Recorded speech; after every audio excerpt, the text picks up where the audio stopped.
Naiz irratian, bigarren kafea.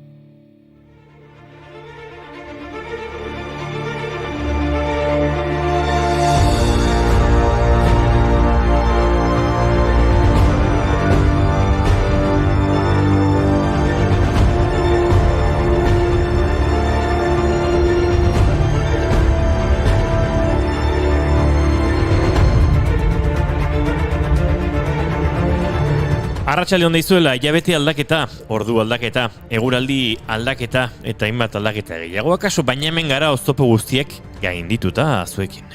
Aldaketa garrantzitsu bat aztu zaizu, Inigo. Klima aldaketa. Atzo hasi zen Glasgown planeta salbatzeko COP26 goi bilera. 200 bat estatuko buru gerturatu dira hirira azaroaren 12 arte luzatuko den bilkuran parte hartzeko. Antonio Guterres, Nazio Batuen Erakundeko idazkari nagusiak, mezu garrantzitsua zabaldu zuen.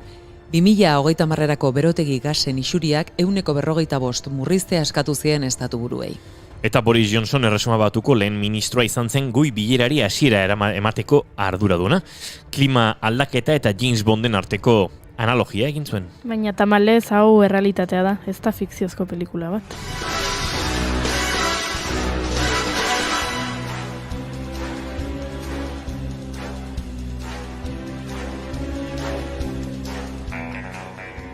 Gainera, ni hainbeste aldaketakin zorabiatzear nago, Agian, asteburuko juerga da, zure zorabioaren erruduna, Goiuri, zubia ondo bospatu duzuen? Gau beltza zela eta mozorrotu altzinetan. Ez. Ez da nire? Tira, kalabazei kandela jarri dizkiezue? Ez. Badakit, lanpetuta ibili zineten Real eta Atletiken arteko derbia ikusten? Ez, gizu saio honetan ez garela oso futboltzaleak, edo ez behintzat futbolaren hegemoniaren aldekoak. Hala ere aipatu behar dugu Gorka Orbizuk atsedenaldian katedral bat abestu zuela Reale arenan, eta asko suminduta omen daude.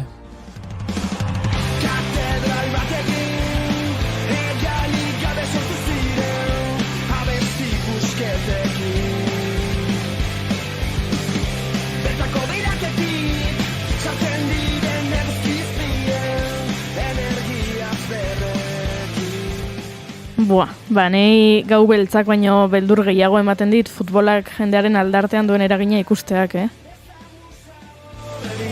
Bai, Donostiako beldurrezko astean aztertzeko modukoa da. Ostiralean hasi zen eta ostiralera arte luzatuko da fantasiazko eta beldurrezko zinemaren 32. astea. Bai, gaurkoan Crypto Zoo, La Cabina, The Deep House eta Kabet eskainiko dituzte. Gainera, animazioko film laburrean maratoia egin dute Victoria Eugenia Antzokian. Begira, gaurko egunez jaio zen jaialdi honetan parte hartu duen pertsona bat. Jaume Balakero, Kataluniar zine zuzendari eta ekoizlea, beldurrezko pelikuletan aditua. Berak zuzendu ditu oso ezagunak egin diren beldurrezko film batzuk, adibidez Rek Saga, Darkness, Mientras duermes. Eta denetan beldurgarriena, Operación Triunfo, la película.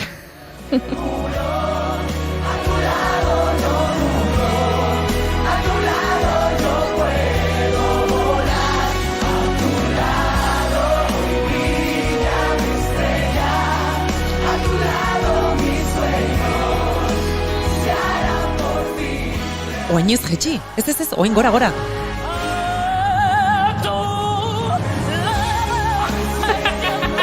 bai, nahi duzunean.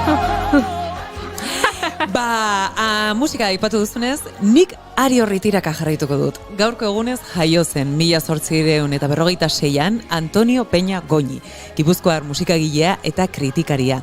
Donostian eta Parisen egin zituen musika ikasketak, eta gero hainbat aldizkaritan lan egin zuen musikari buruzko kritikak egiten. Donostiako Gros auzoan badago bere izena daraman kale bat. Eta gaurko egunez hiltzen Mississippi John Hart blues eta folk abeslari estatu batuarra 1923an ekoiztetxe batekin sinatu eta kontzertuak eskaintzen hasi zen, baina bere belaunaldiko beste askok bezala musika utzi eta nekazari lanetara itzuli behar izan zuen. Baina 1963an Top Hoskins musika kritikariak bilatu egin bertzuela erabaki zuen, eta topatu zuen. Eta Hartek bigarren aukera bat izan zuen. Urte hartan, Newporteko jaialdian parte hartu zuen eta sekulako arrakasta lortu gainera. Bere bizitzako azken urtetan musikaz gozatzeko aukera izan zuen.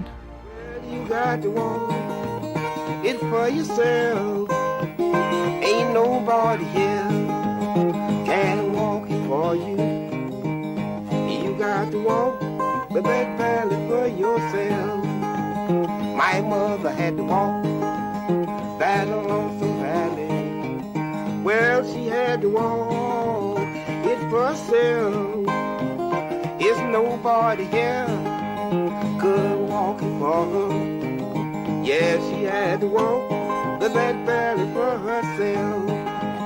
Oh yeah, she got to walk. Eta gaurko egunez hiltzen Pier Paolo Pasolini, zinemagile eta idazle italiarra 27 urterekin, Erromara joanetan argitaratu zituen bere lehen poemak, Ceneri di Gramsci eta La Regione del mio tempo. Gainera, zinemarako istorioak idazten hasi zen Soldati, Rossi, Fellini eta Bolognini zuzendariekin. Akatone eta Mamma Roma izan ziren bere lehen filmak, eta bietan baztertuenganako kezka islatu zuen. Klasiko grekoen egokitzapenak egin zituen, eta eragin handia izan zuen bere garaiko zinemagileen artean. Kritikari zorrotza izan zen. Herri hizkuntzen aldeko jarrera aktibo hartu zuen eta gogor gaitzetsi zuen kulturaren eta gizakien homogeneizazioa. Komunista, ateoa eta homosexuala. Garai hartan etsai asko omen zituen. Azaroaren 2an hiltzen, jipoi izugarria jaso ostean.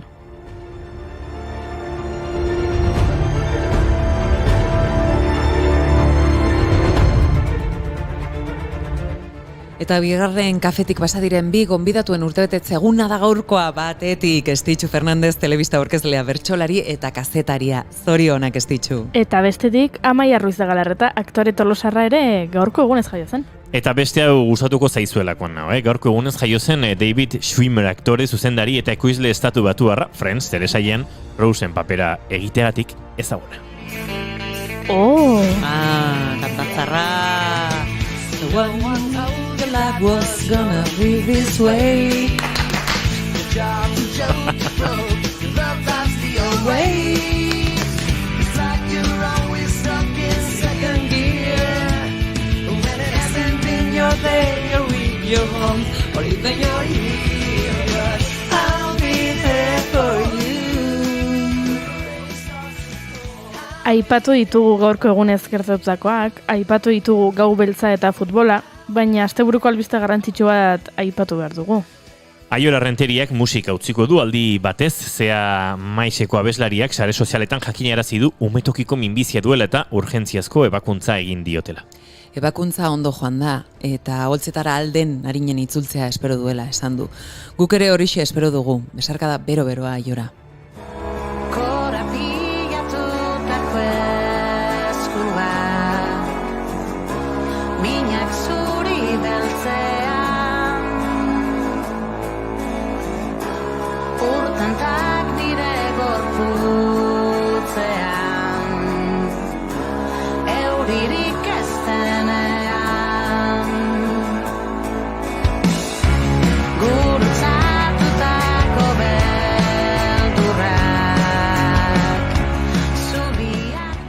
Eta hasiera eman behar diogu saioari. Dona Peianiz Nieto emozioterapeuta etorriko da gurera eta amorrua izango dugu izpide. Eta batzen proiektua ezagutuko dugu, gazteak enpleguratzeko harrera sistema. Horretarako Esti Beraza, Sorrarain eta Andoni Zulaika Arriaga izango ditugu gurean. Eta Kurutx Begoñarekin Deia film laburrari buruz hasiko gara, aipatu dugun bezala, fantasiazko eta beldurrezko zinema asteare martxan delako. Hasta dilla berriro zora bioa. Azaroak bi ditu gaur eta... Azaroak bi ditu gaur, arazoak ugari eta aste artea da. Ongitorri guzti bigarren kafera.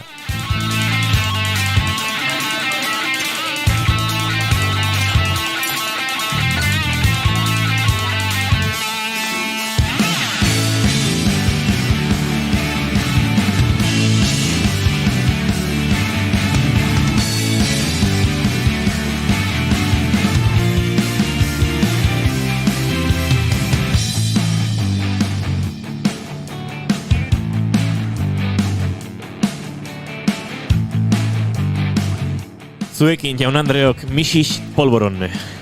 Maitena Salinas Beiztegi. Ze gauza politiak esaten dizkidazun. Opa, Euskal Herria.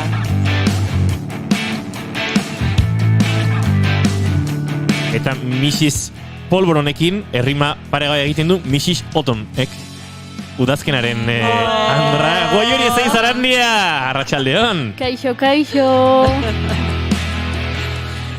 Izketan ari zaizuena, Inigo Asensio Lurbide, Mr. Aserrenago ordu aldaketarekin gaur urriak ez azaroak biditu dagoeneko, arratsaldeak 4:10 minutu, eta gu hementxe gara, 271 saioan zuekin gozatzeko prest, ongitorri guztioi, salseo del bueno dio entzule batek. Aupa Gorka! Zuek bazenekite.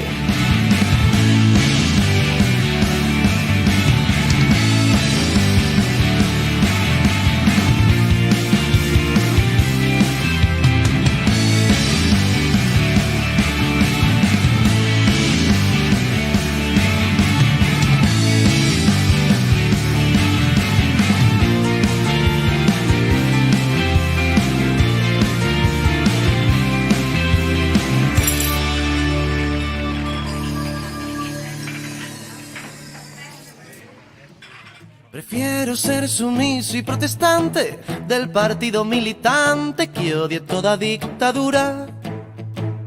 Prefiero ser canalla delirante con la talla de importante si la cosa se hace dura. Prefiero no perderme en la semana, me gustan grandes y enanas, vivo a base de milésimas. Y aunque esta forma de escribir tan pésima no sirva para alardear de parala. Horixe 4:11 minutu azaroan, bai, azaroren 2an abiatuko dugu hilabetea, zehatzo jaieguna izan zen, gaur asteartea, Maitenaren laguntzarekin, eta maite duten tartean murgitu behar dugu. Ui, hemen zalantza asko daude! En las barras con pantalón de cuero, prefiero los bombones que no están. Badaukat. Zu nahizu hasi Juri? Ez. Maitena. Ez hasi zu. Ez. Zergatik? Hau zapaia errezaitelako, errez. Zauritu dalako. Que llaman cuernos, prefiero. Ados, begira, justu atzo, Gorkarekin bat nator, esaten du hemen Gorkak ez, ze ondo ni maite duta zubi hontan lo pasatzea goxo etxenta, Lola dokumentala ikusten, begira Gorka, ni antzeko parezido indet, gauza bera, goxo gonaiz etxean, eta maite ditut bi gauza, posible dut, ezta? Bat baino gehiago esan. Beste dokumental bat ikusi nuen atzo. Galdetu egin du, gogo ematen diena egingo duen emakume honek galdetu egiten du, ea posible duen. Badakizu, pixkat edukatu izan nahian, baina azkenean sudurpunta jartzen zaiten egiten dut. Beraz, dokumentala, ni Greta Thunberg, eske holako zerbait esate omen da, Thunberg ez da esaten. Lehen asko azoetu esan dezu. Ja, Thunberg. Inezu, GR batetik lausila bat egitezu. Jesus, Thunberg. Holako zerbait da, holako zerbait. Danieraz. Danimarkieraz, ondo esan dut, bale. Baina Danimarkiera oso izpolitia da. Eta zu ofizio zertzea, Danimarkiera. Eta zer egiten duzu, markekin ze ikusi eduki ditzake. Orduan, benetan gomendatzen dizuet, ni Greta Thunberg, dokumentala ikusi dezazuez, hor benetan ikusten dela, parte humanoena edo gizatasuna handiena duen, ez? Neska, gazte, emakume atzean dagoen, hori gizatasun guzti hori ikusten da eta bere esperientziatik kontatuta. Hori alde batetik eta bigarren, Goierri maite dudala udazkenean. Listo, esan dut. Ze hauze.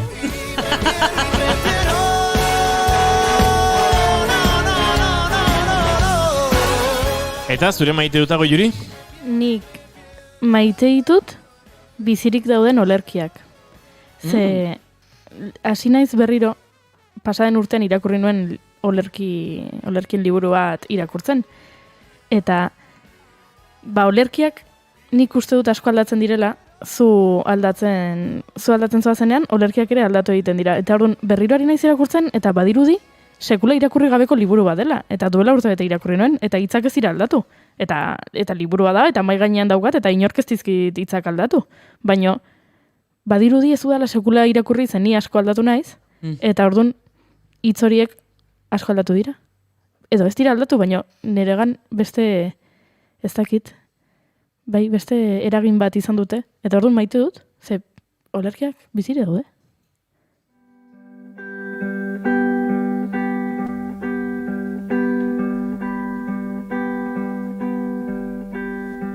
And so the outside, it bashes us in,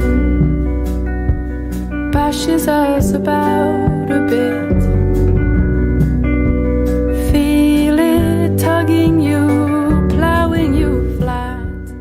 Banik maite dutez ordu aldaketa. Hau, beste asko maite dut.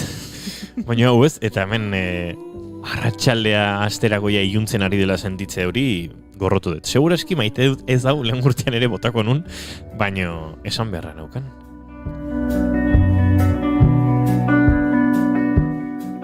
Eta maite dut zubiak pasatzen musika egiten jende berriarekin, ezagutzen ez duzun jendearekin. Eta bai, musikari berriak ezagutzea eta Alaxe egin duzu orduan. Bai, eta oso gauza politia da. Ze, ez dakit, betiko jendearekin jotzeare gauza derra da, baina jende berriarekin jotzerakoan badagor komunikazioa sortu bitarteko prozesu bat, eta politia dana. Batez ere komunikazioa lortzen dezunean, bestela igual ez da politia, baina bai, hori maite dut. Eta bai, asteburuak utzitako kantua dau, enuen ezagutzen, baina oso derra iruditzen zait. Bashed Out, This is the Kid. 'Cause we've been getting most mightily filthy, mud marks up to our necks. Eta uste dut mikroa irikita duela, beraz, arratsaldeon, Dona Pellaniz Nieto. Arratsaldeon. Irikita, pixka barko dizu. Bueno, zeina zure maite duta, Dona? Ba, gaur ere maite dute zarekin, ere lehenengo maite dute zarekin dator, ze gaina, eske, ez dut bat ere maite, eta eske, asko borratzen da izorrekin, kotxean entorronenea, eta eskubitik aurreratzen duten kotxe horiek, ez ditut maite, iruditzen zait super arriskutsua, eta bukatu hori egiteaz, zergaitik egiten duzu hori ez dut ulertzen, orduan, ez dut bat ere maite hori. It unfold in the wind.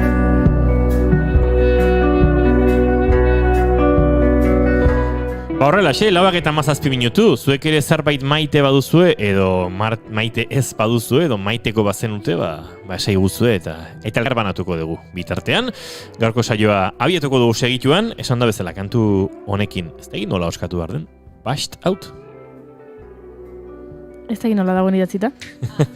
Bashed Bai, Out. Bashed Out. Bai, Bashed Out. Ba hoxe, Bashed Out. Kantua, This is the Kidena. And so the outside, it bashes us in, bashes us about a bit. Feel it tugging you, plowing you flat, then feel it filling your sails and warm on your back.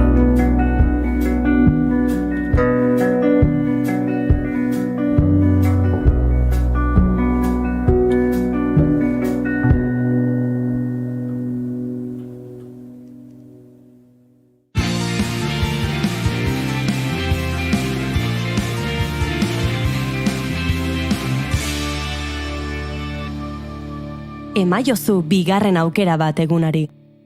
Naiz irratian, bigarren kafea.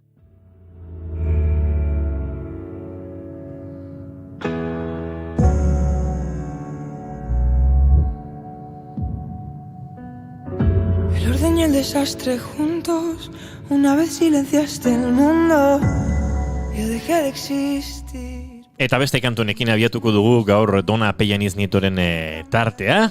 Gure emozio terapeuta bueltan da, eta esango duzu, ez da inoiz joan, ez gauza bada, bera ez dagoenean kontatzen dizuegula, badagoela hor, formakuntza bat, eta beste, hori da gauza bat, eta beste bat, Dona etortzen denean, ez haragiz gure gana, emozioen inguruan aritzera, eta, bueno, uste dut dagoeneko entzule zaretenok kokatu duzuela, Donaren estiloa, Donaren, emozioen inguruan terapia egiteko behintzat ardatz batzuk edo, eta emozioen inguruan ze emozio oinarrizkoekin lan egiten duten, eta emozioak, gehiago ez ditut esango, ze Instagramen galdera bat egin dugu, entzut leonak bazarete ondo erantzun beharko zenutena. Oraindik gara izarete gure Instagramean sartzeko, bigarren kafearen Instagramean sartzeko, eta story batean hortxe aurkitzeko gure galderak, zegero aipatuko ditugu, baina emozio baten inguruan aritu behar dugu gaur, Dona Pellaniz Nietorekin, amorroaren inguruan, Dona. Bai, azken aldian, bueno, ni pertsonalki nire bizitzan amorrua oso ezkutatuta izan dut, urte asko pasan dituen esaten, ni ez naiz esertzen, superpazifika, superguatxe piruli, pentsatzen ere izela superona, eta batenean, orain dela, ez dakit, 10 urteola ikusi nornekala amorrua pilatuta, eta zuen, bai, amatxo maitia. Eta gaur egun amorrua asko maite dudan emozioa da, eskerrak bizitzari eta egindako lanari. Eta, nik uste gaurko saioan natorrela ni pixkat amorruaren ingurua apologia egitea. Hala sentitu, ja saioa prestatzen nijoan enean gaur ere, azken aldian amorrua asko maitatzen ari naiz. Eta amorruaren alde oso goxoa ikusten, goxoa ez dakititza den, baina maitekorra ikusten nahi naiz, eta hortaz hitz egitean nator. Aber, ze kontatzen dira zuek. Sua aterako zaizu burutik? Jo, ojala. Oso nahi izango litzake.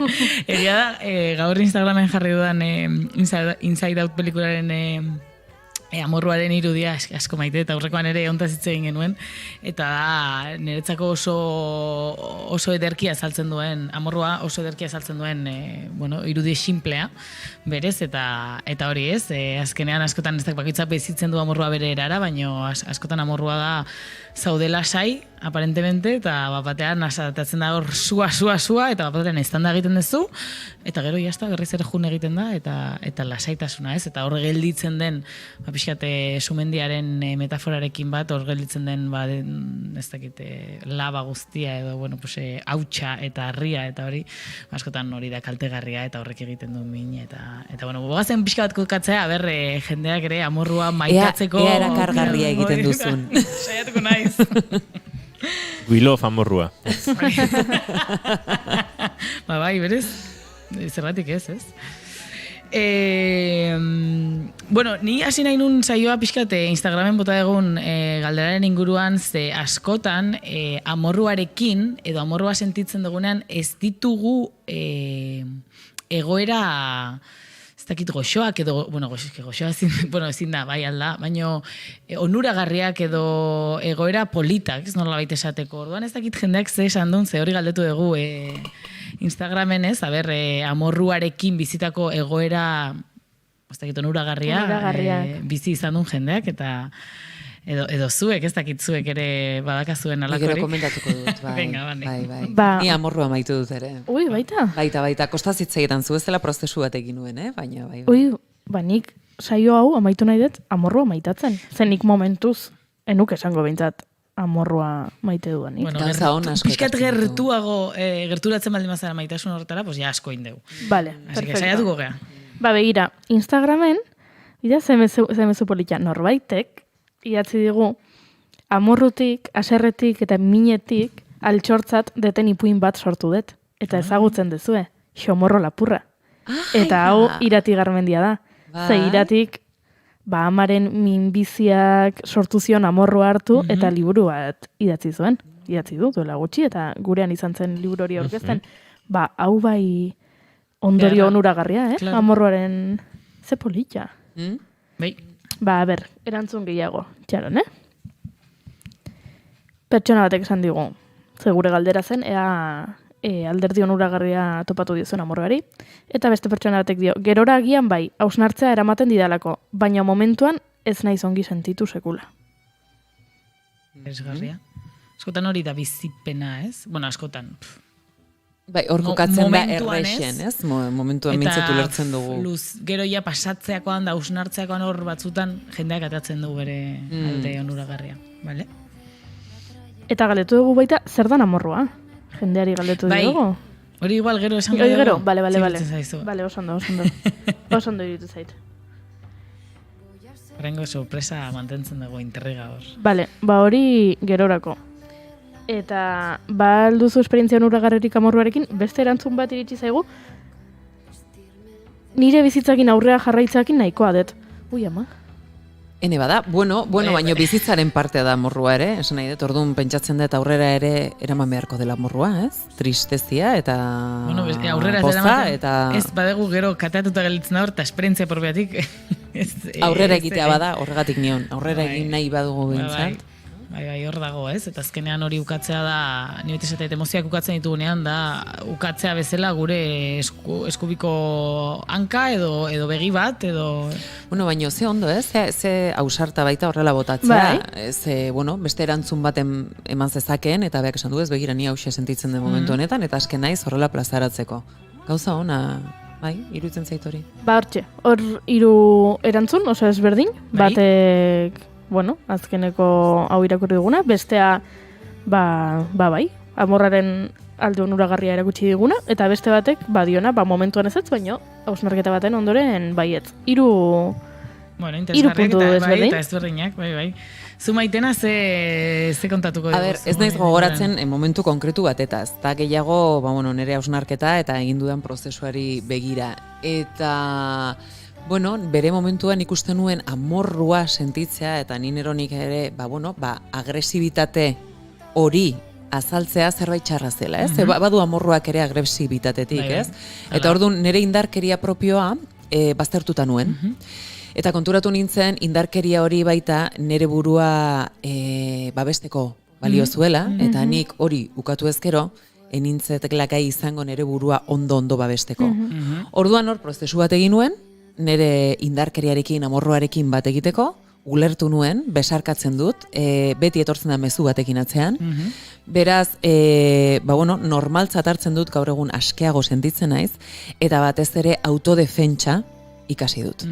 Bai, emozionala, eta, beste era askotako ere bai, ez? Orduan, niretzako amorrua hori da, autodefentsa askotan. Interesgarria, ze horra aipatu dituzu 2 puntu, ontaz hitz egingo duguna da, limitea jartzea, ez? Kanporaka mingarria den horri limitea jartzea laguntzen dugu amorrua totalmente, baina, mezu hori irakurtzen jakin behar dugu, ze hori da 2. puntua, ez? Emozio guztiak dakarte mezu bat, eta askotan, mezua dator gauza askorekin bat. Orduan, ze gertan zaigu liatu egiten garela beste gauzekin, ez? Hori agresibitatearekin, minarekin, eta ahaztu egiten dugu amorruak ere mezu bat dakarrela guretzako onuragarria dena. Orduan, dakigunean pixkat kokatzen, beste mina, agresibitatea, errua, gorrotua eta kentzen dugu hori guztia mezuatik, mezua ikusten dugu eta mezua beti da guretzako onuragarria den zerbait. Eta hori pixkate, hortaz hitz egingo dugu eta berba lagungarria den. Nik, uste behin aipatu nula hemen, baina niri bai behin, orain dela hilabete batzuk bai eman ziala, amorruak oso kuriosa izan zen jarrera bat neregan, eta oso haserren nengoen, baina ez dakit oraindik bertan ez naiz gogoratzen zergatik, eta nijoan Donostiko kaletatik oinez, eta uste takoiekin nijoala edo botekin edo, eta sentitzen nintzen Beyoncéren antzekoa, edo ez dakit, hola pixkate pasarela batetik ibiltzen nere haserre guztiarekin, da batean ikusi nun nere burua, hola, eta son, ke maravilla. Ez, por potere hori guztia, amorruak ere mateizun indar hori, bihurtu nun zerbait, ez dakite, sensuala, aldundua sentitu nintzen, eta batean, ni joan, hori sentitzen nintzen pasarela batetik nindoala Donostitik, eta izan zen oso kuriosoa eta oso polita, ez? Zora garri, Bai, nik hori bizitu izan dut, bai. Eta bizitzen dut batzutan, eta urteekin etorri zait hori, eta ze ondo kokatuta dagoenean alegia, Eta zure urutaz ere, parre egiten, jakiten duzunean. Beti. Eta hori nola lortzen du? Ze gertatzen zaigu amorruarekin. Lehenengo gauza. Amorrua da energia suntsitzailea. Punto. Jazta. Hala da. Orduan, ezin dugu pretenditu amorrua ez izatea energia ez suntsitzailea. Ze orduan, etzan amorrua izango. Orduan, amorrua sentitzen dugunean, jakin behar dugu energia hori dela destrukzion total. Orduan, lehenengo hori, importantea da, ze egiten digu nolabait gure burua barkatzea hori jakiteak. Zergatik, ze aserren agonean, askotan, aserre gaudenean zegertatzen da, errudun sentitzen gehala. Ze ez gizartean, bai txikitan, guraso, bakoitza daka bere familia, baina orokorrean txikia garenean, ze aurrak garenean, emozioak bizitzaitugu era naturalago batean, hau da sentitzen dudana, eta hau da kaleratzen dudana, zegertatzen da, kanpotik, helduengatik eta gizartearegatik hori moztu egiten da. Ezin dezu jukatu, ezin dezu jo, hori txarra da, ezin dezu hau honela azaldu, eta gizartearen eremu batzuen barruan funtzionatu behar dezu, beraz, gauza batzuk ezin dira egin, eta hori berez ez da txarra, ez? Baina ukatzen da hor, jarreren mugekin batera ukatzen da sentitzen duguna. Askotan, orduan, ze sinisten dugu hor, edo ze ikasten dugu, nik sentitzen dudan hau da, energia suntsitzaile hau ez da ona. Beraz, hau sentitzeakoan, errua sortzen zaigu askotan. Orduan, ulertzen dugunean amorrua dela, amorrua berdin energi suntsitzailea. Horrek laguntzen dugu pixkat barkatzen, ez naizela ni sortzen dudana suntsitzeko gogo hau, baizik eta amorrua da insaidoteko muñekitu hori piztu egin dela gure barruan, eta orduan berak gidatzen du oraintxe bertan nire gorputza. Vale? Horrek ez du esan nahi, orain goazen heldutik heldura hortaz arduratzea, importantea da, baino bai, jakin behar dugu, amorrua ez dela zerbait atsegina, amorrua ez dela zerbait goxoa, amorrua ez da txokolatezko bonboi bat. Amorrua da... Polboroiarez. Pika. Lastima. Ez da. Polboroiarez. Batzutan bai, porque tragantatu. Eta masa, bola egiten zaigu amorroarekin, ez? Bai, eta Pamplona esan nahi duzu, eta ezin duzu. Amorrua da gauza asko, baino ez da Ferrero Rocher. Ez da. Orduan da, zerbait, mugitu egiten gaituna, energia asko ematen diguna, eta batez ere suntsitzeko gogoa ekartzen diguna. Zer suntsitzeko? Vale? Berez, oso sakona ez dut egin nahi, baina, bueno, sakontasuna handia daka, baina saiatu nahi simple azaltzen. Gure bizitzan bakoitzak era inkonstiente batean eta konstientean ere bai, nahi dugu guretzako norberak bere buruarentzako onena. Bai? Nahi dugu gure nahiak, bete, gure helburuak, gure desirak, eta konstienteki ez dakigun gure sinismenak ere bete nahi ditugu. Hau da, ni sinisten baldin badet zoriontsu izango naizela bikote batekin bakarrik, saiatuko naiz hori betetzen. Vale? Eta nire emozio guztiek jungo dira sinismen hori ere betetzera. Orduan, amorrua suntsitzen du nire nahiak, nire helburuak, nire desirak, nik nahi dudana edo nire ongizatea bermatzen lagunduko duen guztia, nola esan duten, barkatu, nire nahiak, nire helburuak, nire sinismenak, nire desirak betetzen lagunduko ez duena suntsitzen laguntzen digu. Orduan, barkatu, Maitena, baino, adibidezu, Maitena, esaten diazu, dona, zeitxusi zauden gaur, niri horrek mina ematen baldin badit, amorrua etorriko da, esatea, aizu, nik lagunduko dizut hori suntsitzen. Bai, ze hori ez da onuragarria zuretzat. Edo ni joa kaletik eta estroputz egiten dit, mina hartzen dit. Hori ez da nire mina ematen didana, berez ez da niri on egiten didana. Orduan, amorrua sentitu ezaket, min hori suntsitzeko. Vale? Orduan, amorruak askotan ez daka logika, emozioak ez dakate logika bat, bai? Bakate zentzu bat, baina askotan gertatzen zaigunarekin ez daka logika, ze ni mina hartzea lurraren kontra, amorruak ez dit kenduko min hori, bai? Orduan berez, amorruaren funtzioa izango da nire ongizatea bermatzea suntsitzen eta kentzen onuragarria etzaidan guztia, baina horregatik gu heldu bezala, eta hau aurrei bideratuta helduok hartu behar dugu aurren zaintza, ikusi behar dugu amorruak baldin badu zentzu edo funtzio bat gure ongizatea mantentzeko askotan ez dakala logika puroa, hau da, ni aserretzea lurrarekin mina eman didalako, berez daka zentzu bat, orduan. Hartu behar detor amorruaren energia hori, eta bideratu bestera batera nire buaz zaintzeko hori beste pauso bat izango litzakena, ez? Baina lehenengo jakin berez amorruak laguntzen digula limite batzuk jartzen, muga batzuk jartzen, onuragarria ez zaigun horrekin. Nahi txikitan erakuste ziaten, mina hartza bali madunun, eroitza bali manitzan, bronka botatzeko... Bai, hori asko erakutsi digute. Esan bota bronka paretai. Eta ze ikasten dugu horrekin, besteak dakala gure ongizatearen ardura, eta ez gu. Claro, ni esaten daizut, ez dakit, esaten dizut zerbait, zuri mingarria egiten zaizuna, zuk bodako jazu bronka neri, eta etzea arduratuko zureaz. Orduan, interesgarria hor da muga, zerbait, limitea jartzen dut, baina eske pasatzea ardura guztia besteari ez daka zentzua, porque biktima izaten nahi naiz ni. Baino gainera erakusten dizute ez beste pertsona baten aurrean, ez beste pertsona bati ezin diozu Claro. arrelakorik bota, baino zerbait ez bizia denean, Hor bai. bai.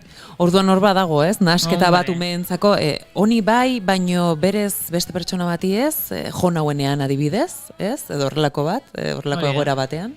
Ni biti, kontsultara askotan etortzen dira familiak, eta askotan aurren artean gertatzen da jo egiten dira. Bueno, helduen artean ere bai, baina hori beste bai bada, ez? Eta askotan da, nik erakusten diot nire horri ez dela jo behar. Vale, perfecto, baina berari jotzen diotenean ez digu erakusten zer egin. Nik ez dut esaten jo egin bar dela, baina rekurtsoak izan behar ditugula, bai, Behar dira, eta rekurtso... Eta amorruak rekurtsoak ematen ditu. Zer gertatzen da, amorrua emozio guztiak bezala oso purua dela. Eta amorrua suntsitzailea denez eta energi bizia duenez, hori kudeatzea zailagoa da. Vale? Lehenengo, gizartean badula etiketa bat txarra bezala, eta hori oso importante da kentzea, txarra dena, negatiboa dena, bueno, berez ez dago ezer txarra eta negatiboa, baina horrela ikusten dugunak, Horrela gizarteratuta dago. Hori da, horrela gizarteratuta dago eta oso zaila egiten zaigu kudeatzea. Orduan, amorrua ez da txarra, amorrua ez da negatiboa, amorrua da... Dena, amorrua da dena, eta batez ere da, berez lagungarria izan daiteken energia bat, orduan, hori erabiltzen jakin behar dugu. Gaina, nahiko energia bizia da ez duk esan bezala, eta mugitzera eramaten gaitu, akziora. Totalmente. Eta zentzurretan sona da, adibidez tristezia, gehiago da hausnarketa, ez? Hausnartu egin behar da, eta hor egon, ez? Beste vibrazio batean. Baino aldiz, amorrua ez, amorruak altxatzera zaramatza, eta edo zer gauza horrean duzula, horren kontra edo zure alde egitea. Hori da.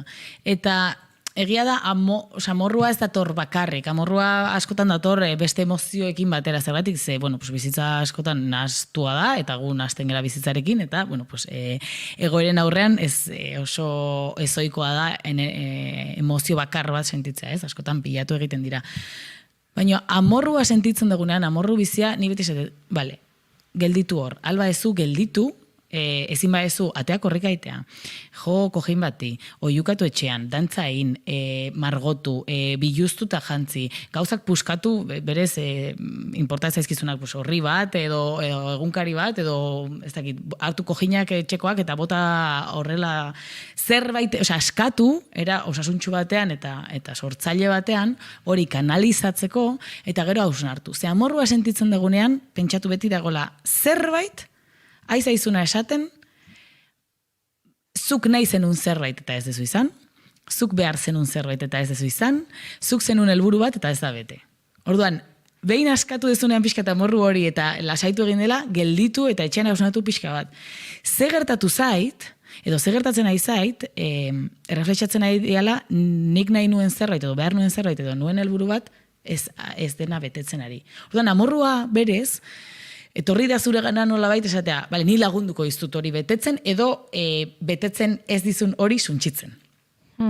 Orduan, zer gertatzen da? Hori, askotan aserretzen gara bikotearekin, amarekin, aitarekin, lagunekin, bizilagunarekin, ezakin norekin, eta berez, bera ez da gure ongizatea bermatzen uzten ez diguna. Da beste gauza bat. Bueno, izan daiteke baietze bai, Izan daiteke baietze bai. Beti jartzen dugu dena gure, baina eraso baten aurrean adibidez amorrua oso ona izango litzateke. Prestatzen zaitulako, eraso baten aurrean zuk zure burua defendatzea. Eta egia da emakumeok ez garrela gizarteratuak izan gure amorrua, gure indarkeria normaltzat hartzeko, eta egoera baten aurrean esateko, planto, hemen amorrua, atea paseatzea eta venga, ez, gure tokian jartzeko. Baina, ez geharela horretaz ari, baina ere, iruditzen zait ona dela, ez noiz binka ere hori gogoraraztea. Baina amorrua dago guztitan pentsatu ona dela.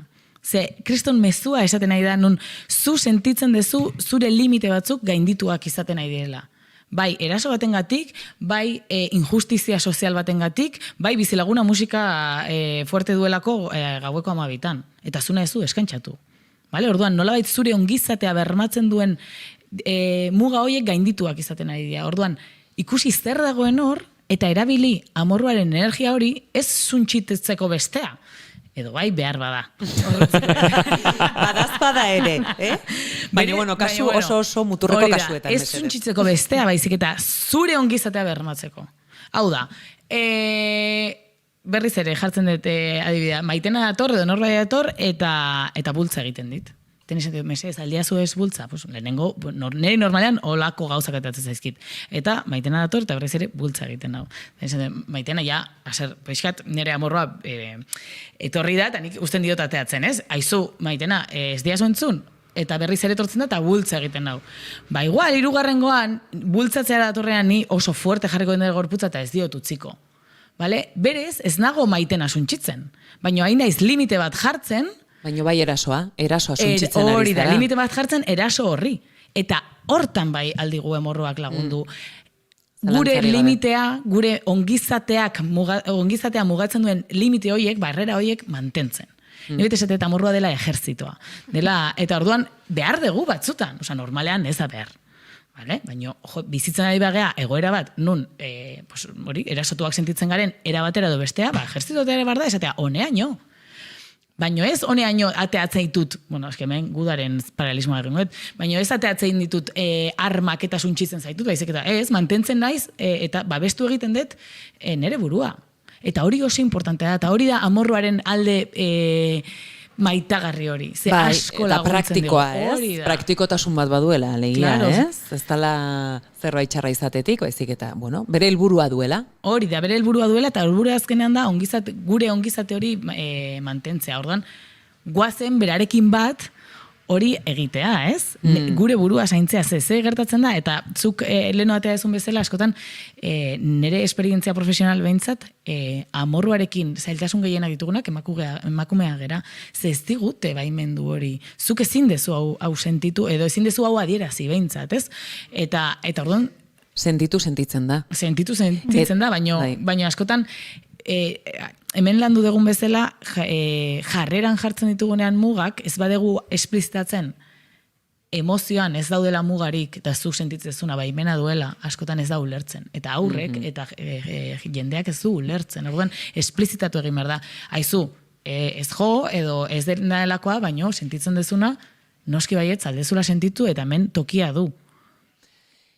Zenbat aliz gainera adibidez, ume txikiei, zein igual zaitez, neskatila, zein mutil edo dana dela, esaten zaien, ze itxusi jarri zaren, asarratuta zaude eta ze itxusi zauden. Baina pozez horatzen daudenean, ze polita zauden, pozik zaudenean. Beraz, mezu guzti horiek denok, haitu ditugula, ez, noiz bait. Eta guk igual akaso esan ditugula, nahi gabe, ez, automatizatuta dugulako, oso barneratuta.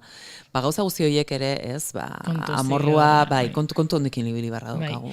Eta beti amorruaren inguruan, daude jarrera batzuk, ondo daudela mugatzea, ez, ez dakit, aurrak jotzen zaitunean, edo beldu batek jotzen zaitunean, edo iraintzen zaitunean, importantea da muga jartzea esatea, neri horrela ez, edo ez dizut utziko, edo dena delakoa, baina beti baimentzen, batez ere aurrak direnean, sentitzen duen hori, ze jotzera eraman diona, seguraski amorrua da. Amorrua, gorrotoa, aserraldi bat, dena delako amorruarekin lotuta dauden emozioak, orduan, hortaz hitz egin. Ez jo, ez izutziko ni jotzen edo zure burua jotzen edo mina ematen edo dena delakoa, edo ez dakite gauzak etxetik puskatzen, baina aserre ikusten zaitut eta aserre egon zaitezke, baina nola egon zaitezke aserre? Goazen, oiuka egingo dugu balkoira, edo goazen harriak botatzea ibaira, edo berdin zait nola, ez? Era osasuntxu bat, bere zinorrezak antetua ateratzen. Baina oso importantea da amorruari bidea ematea. Ze gertatzen da bestela? Ni bezala, 20 urtera arte amorruak ateatuta izan dut, txikiteko esperientzien gatik, ez? Nire ama eta nire inguruak intentzio onenarekin, etziaten baimendu aserregotea, eta nik ez nuen ikasi. Eta ikasi behar izan eta onditan, eta ikasten da, eta ez da zer gertatzen, baina da prozesu nahiko potente. Eta oso ondo da, heldu azarrenean ere hori ikastea, eta praktikatzea, hasieran egia da, hasten zarenean, zure, erantzuten, ez, beste toki batetik eta bar, lehenbiziko gauza da, sentitzen duzun hori da, errua, zuk leheno aipatu duzuna. Errudun sentitzen zara, lotxa ere sentitu dezakezu, eta orduan, guzti hori, ulertu behar da, ez, praktikan jarri behar duzula behin eta berriz ere, eta orduan eta, lotxa eta erruduntasun gutxiago sentituko duzula, eta ez dakit, beteago eta seago sentituko zarela zure buruarekin, ez, eta azkenean hortan datza. Bai, aldaketa guztia dator praktikatik, ze ulertzen ditugu gauzak, helduak gara, azkarra gara, gaitasuna daukagu ulertzeko eta hausnartzeko, baina ez badigu praktikatzen aldaketa ez da sortzen, oso importantea. Orduan, ulertu bai eta praktikatu ere bai. Eta hankasartzea baita eskubide bada. Bai, hankasartu behar dugu, bestela ez dugu ikasten. Behar dugu, bai. Hankasartzeri gabe ez dago ikasketa, hori ere hala da. Hori da.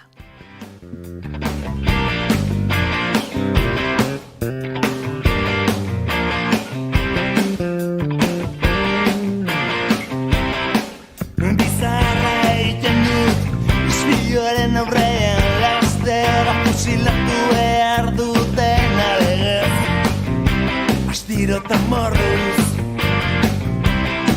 irratia piztuta gora duan, eta potota baino nau euraldiaz hitz egiten dutenekin, igoinduten aukate. Azte buruko paradizuetako sasiesek, astiro eta morruz, ene oinek zua behar dute, ene begiek izotza, gordinik nahi du zure aragia, gordinik ere zure bihotza, gordinik nahi du zure gorputza, gordinik ere zure bihotza, alaxe izango da lastantxua, zu goxo eta ni bero, gordinik nahi du zure gorputza, gordinik ere zure bihotza. Arratsaldeko 4 eta 46 minutu ditugu eta Dona Peianiz Nietorekin oraindik badugu, ez da argitu beharra, baino galdera bat bota dugu gure Instagram kontuetan. Bazen argitzea. Galdera zan, zer da amorrua? Eta lau aukera ematen genituen entzulearentzat, emozio negatibo bat, emozio positibo bat, emozio bat, edo kontrolatu behar den energia. Aizu. Eta Torrelodoneseko pixua norke eraman behar du. Zer? Barkatu? Torrelodoneseko pixua. Apartamentua beti zan, hola, eta listetan, 80ko hamarkadan zan. Baina Torremolinosen izatu zan, ez? Torremolinos, Torrelodones ez dauke graztirik, ez dauke ez da ondartzeik ez dauke Torrelodonesek, ez, Torremolinos. Hombre, ez, Madridetik gertu da Torrelodones. La Sierra de Guadarrama, hombre, horre errekan bat oso ze Guadarrama ingururtan. Xosik ez daukau, eta Torremolinos behar den. Bota, goiurik. A ber, gehiengoek hirugarren erantzuna aukeratu dute, hau da, emozio bat. Vale. Beraz, ondo ez da, gure entzulentzat. Bueno, izango izu, ondo edo gaizti. Mixis, dena relatiboa da, berez, baino ez, eta zera da bestea. Lau aukera horietatik, bai, gure intentzioa zen emozio bat da, eta ez dugu ez kontrolatu behar, ez da negatiboa, ez da positiboa, askotan hemen esaten dugun bezala, ere entzuten gaitu dunak, badaki kontrolatu eta kudeatu ez dela berdina, eta kontrolatu esaten duguna askotan da mugatu, ez? Eta, mugatu ez da mugatu behar. Ez da mugatu behar, ez. Beste askok erantzun dute laugarren aukera, hau da, kontrolatu behar den energia. Eski hori sinesten da. Berriz ere esango dut, kontrolatu ez. Kudeatu egin behar da, hori bai. Muga jarri behar bada, eta baimena emanaz, era osasuntxu batean askatzea zergatik. Ze bestela gelditzen da hor barruan, eta hor barruan gelditzen den guztia beti aurkitzen du bide bat ateatzeko. Orduan, ez dakit noiz bai gertatuko zaizuen, pentsatzen baiet, ze beti galdetzen dudanean mundu guztia esatu, joia, te digo. Egunean edo astean zehar gertatzen dien gauza txikien aurrean aserretzen gea, juten gea gordetzen, porque total, ez dut zer esango, ez dut ezakize, eta gero iristen gea konfiantzazko eremu batea, eta ezakize txorakerik gertatzea, eta porque ezakize, me cago en la leche. Bueno, hori, azkenean, ez da egiten dugu zergatik. Trapuzarrak ateratzen ditugu, horregatik trapuzarrena. Aurretik esan gabeko, movida guztiak izaten dira trapuzarrak. Orduan, gordetzeak kudeatu gabe ez dakar ezerrona, beraz, gorde nahi badezu, batzutan ez da momentua, gero etxea jun eta askatu. Importantea da, ez dela hor, usteltzen dira. Eta gero handia 3 pertsona, eta nik ikusi dezaketzen, baina ez dut esango, Esan dutenak, amorrua emozio positiboa dela. Baitu. Bueno, maitagarria esan dugu hemen ere. Bueno, ez dakite nola irakurri hori, baina gustatzen zait. Positiboak edo negatiboak nimetzete ez daude. Baina, ulertu nahiko nuke hortik, ba dela maitatu dezakegun edo nartu dezakegun edo onuragarri moduan ikus dezakegun energia bat edo emozio bat, beraz hori baldima da gustatzen zait, eta uste onuragarria izan daitekela pertsona horientzat. Ze bai, amorruak esan dugun bezala badu bere alde ona edo onuragarria edo ondo egiten diguna, eta da limiteak jartzen laguntzen digula, gure ongizatea bermatzen, orduan alba ezue, mendik aurrera erabili amorra etortzen denean, hortik esateko, ze zait gertatzen ere inguruan, hitz egiten duna edo pixkat erreflexatzen nahi diana, ez nagola ondo edo zerbait kalte egiten nahi diala, ez? Eta pixkat limitea jartzen horrekin, ongizate hori bermatzen laguntzen dugu amorruak. Eta bide batez, eskerrik asko parte hartu duten gure entzulei, edo agian ez dira entzuleak, baina Instagramen jarraitzen gaituztenei.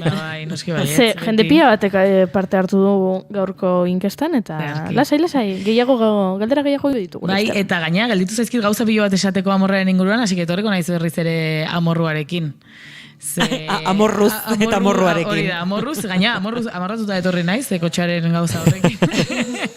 Amorrua maitatzen, energia oso polita dakat gaur. Torri da tipa bat, eskubitik aurreratu nau, kriston amorrua mandir, eta energia horrekin, torri naiz a tope. Jatarrapatu benu paitzen kontra. Negoen formaretan nola egiten, zeizea, ez dut ulertzen. Bueno, ez egin hori, mesedez. Ez du inotik. Dona, nik nuke maitena amorratu nahi, baina orkitu eta abesti bat oso aproposak gaurko saioan aurrera egiteko. Los Lebowski izena du taldeak eta abestiak Torrelodones. No nos conformamos con una vida plana. Hau ere, amorra dut abizia. Bederatze minutu arratsaleko bostak izateko Dona Pellaniz Nieto mila esker, eta horrengoan amorruaren inguruan orduan borobiltzen jarraituko dugu. Bueno, badut beste gauza bat pentsatuta, baina amorrua zitzeingo dugu, ze hori gauza asko galdu zaizkite esateko, eske amorrua da hain sakona, baina urrengoan gauza gehiagokin etorriko naiz, eta koxatuko dugu. Oso ondo Torrelodonesekin guaz aurrera, arratsaleko bostetara bidean, eta gure urrengo gonbidatuen zai. Agur, Dona.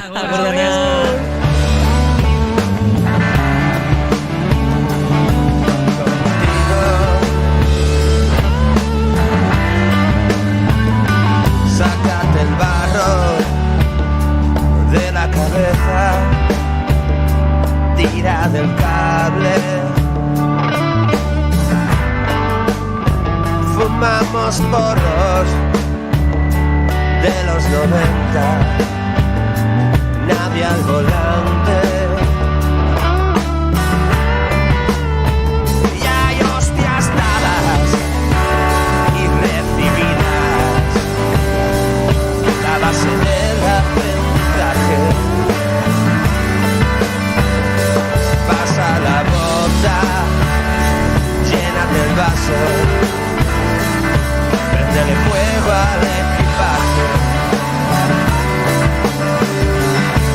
Y si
Bueno, torrelo donez nahikoa izan dugula eta aurrera egin behar dugula gaurko saioarekin. Naiz irratian zarete, bigarren kafean, 5 minutu pasatxo, arratsaldeko 5 izateko jarraitu hor gurekin, nahi baduzue behintzat eta nahi ez baduzue pena bat.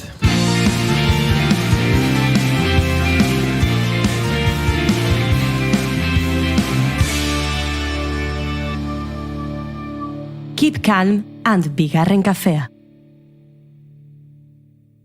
Gelditu makinak.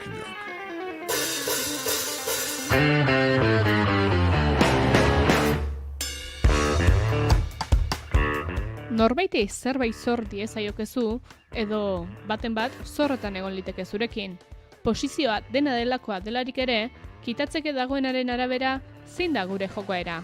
Entzule, gogoan alduzu zor dizuten guztia, eta zor duzuna, izan lan liteke ingurumena zorretan, Leire Urkidi izango dugu gurean, geografiako irakaslea. Zorrez ari garela, urriari mai inguru bat zor diogu. Ari muturrik ez da faltako gainera, emakume baserretarren nazioarteko eguna batetik, eta Glasgowko COP26 bestetik. Prest daude beren mikro eta kasko Maite Aristegi, Jokin Aldazabal eta Aitziber Sarobe. Horrez gain, ohar labur bat ere bai, urriaren 30ean amaituko da uhinak beketarako izen ematea. Zer diren uhinak bekak? Iratzar Fundazioak azalduko digu hori. Gu ez goaz hemendik pilula bat emititu gabe, ez diogu hurrengo saioarik pasa emango, eta Nele Segarri Ugarteren literatur gomendiorik jaso gabe. Kabituko ote gara, hau du gelditu makinakek aurtengo 6. atala.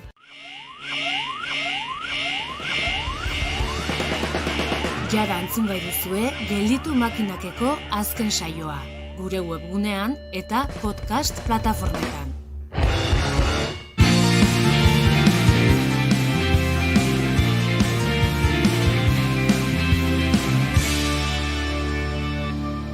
Bigarrenak ez direlako beti okerragoak, bigarren kafea.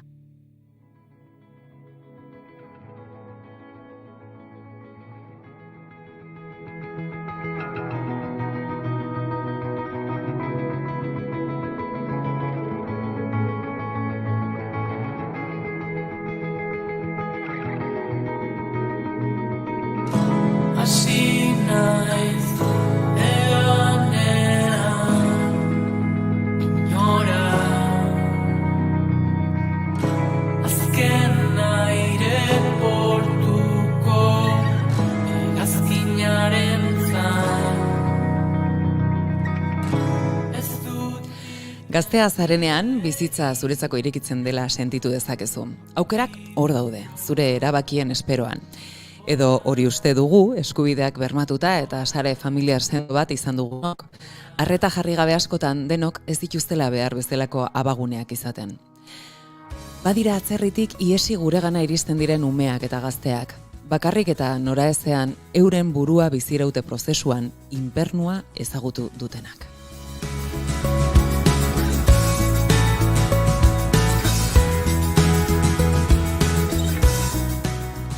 Beste batzuk aldiz, hemen jaiotakoak dira. Baina ez dute azpiegitura emozional osasuntsurik izan, ez da babestuko dituen familiarik ere, askotan justu kontrakoa pairatzen dutelarik. Ume hauek babes etxeetan sartzeko aukera izaten dute. Erakunde instituzionalek babesgune bilakatzen direlarik, arnasa pixkat hartzeko parada posible bada. Baina zer gertatzen da adin txikikoak izateari uzten diotenean? Nork babesten ditu?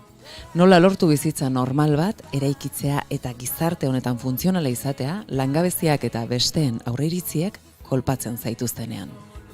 Horretatik esatzea, hasi nahi, asmatzen, hasi naiz geratzen zure pazientziarik gabe. Gure harrera sistema ez da perfektua, hutsuneak ditu, naiz eta leginak egiten diren horrela izan ez dadin. Baina hutsune garrantzitsu bat topatu eta horri konponbidea jarri nahi izatea, izen berri bat duela aste gutxitik ona. Batzen izena du. Batzen, gazteak enpleguratzeko harrera sistema da, eta Gipuzkoako Foru Aldundiko babes eta inklusio sarean dauden gazte migratu naiz autoktonoen inklusio soziolaborala du xede. Enplegu inklusiboaren bitartez, martxan dauden zerbitzu eta errekurtsoekin osagarritasuna bilatuz, 16-23 urte arteko gazte migratu naiz autoktonoen bizitza independienterako transizio prozesuen arrakasta ahalbidetu nahi du. Zabalduz, gizarte ekimeneko kooperatiba dago guzti honen atzean, eta beraiek dira hasieratik guzti honen bultzada.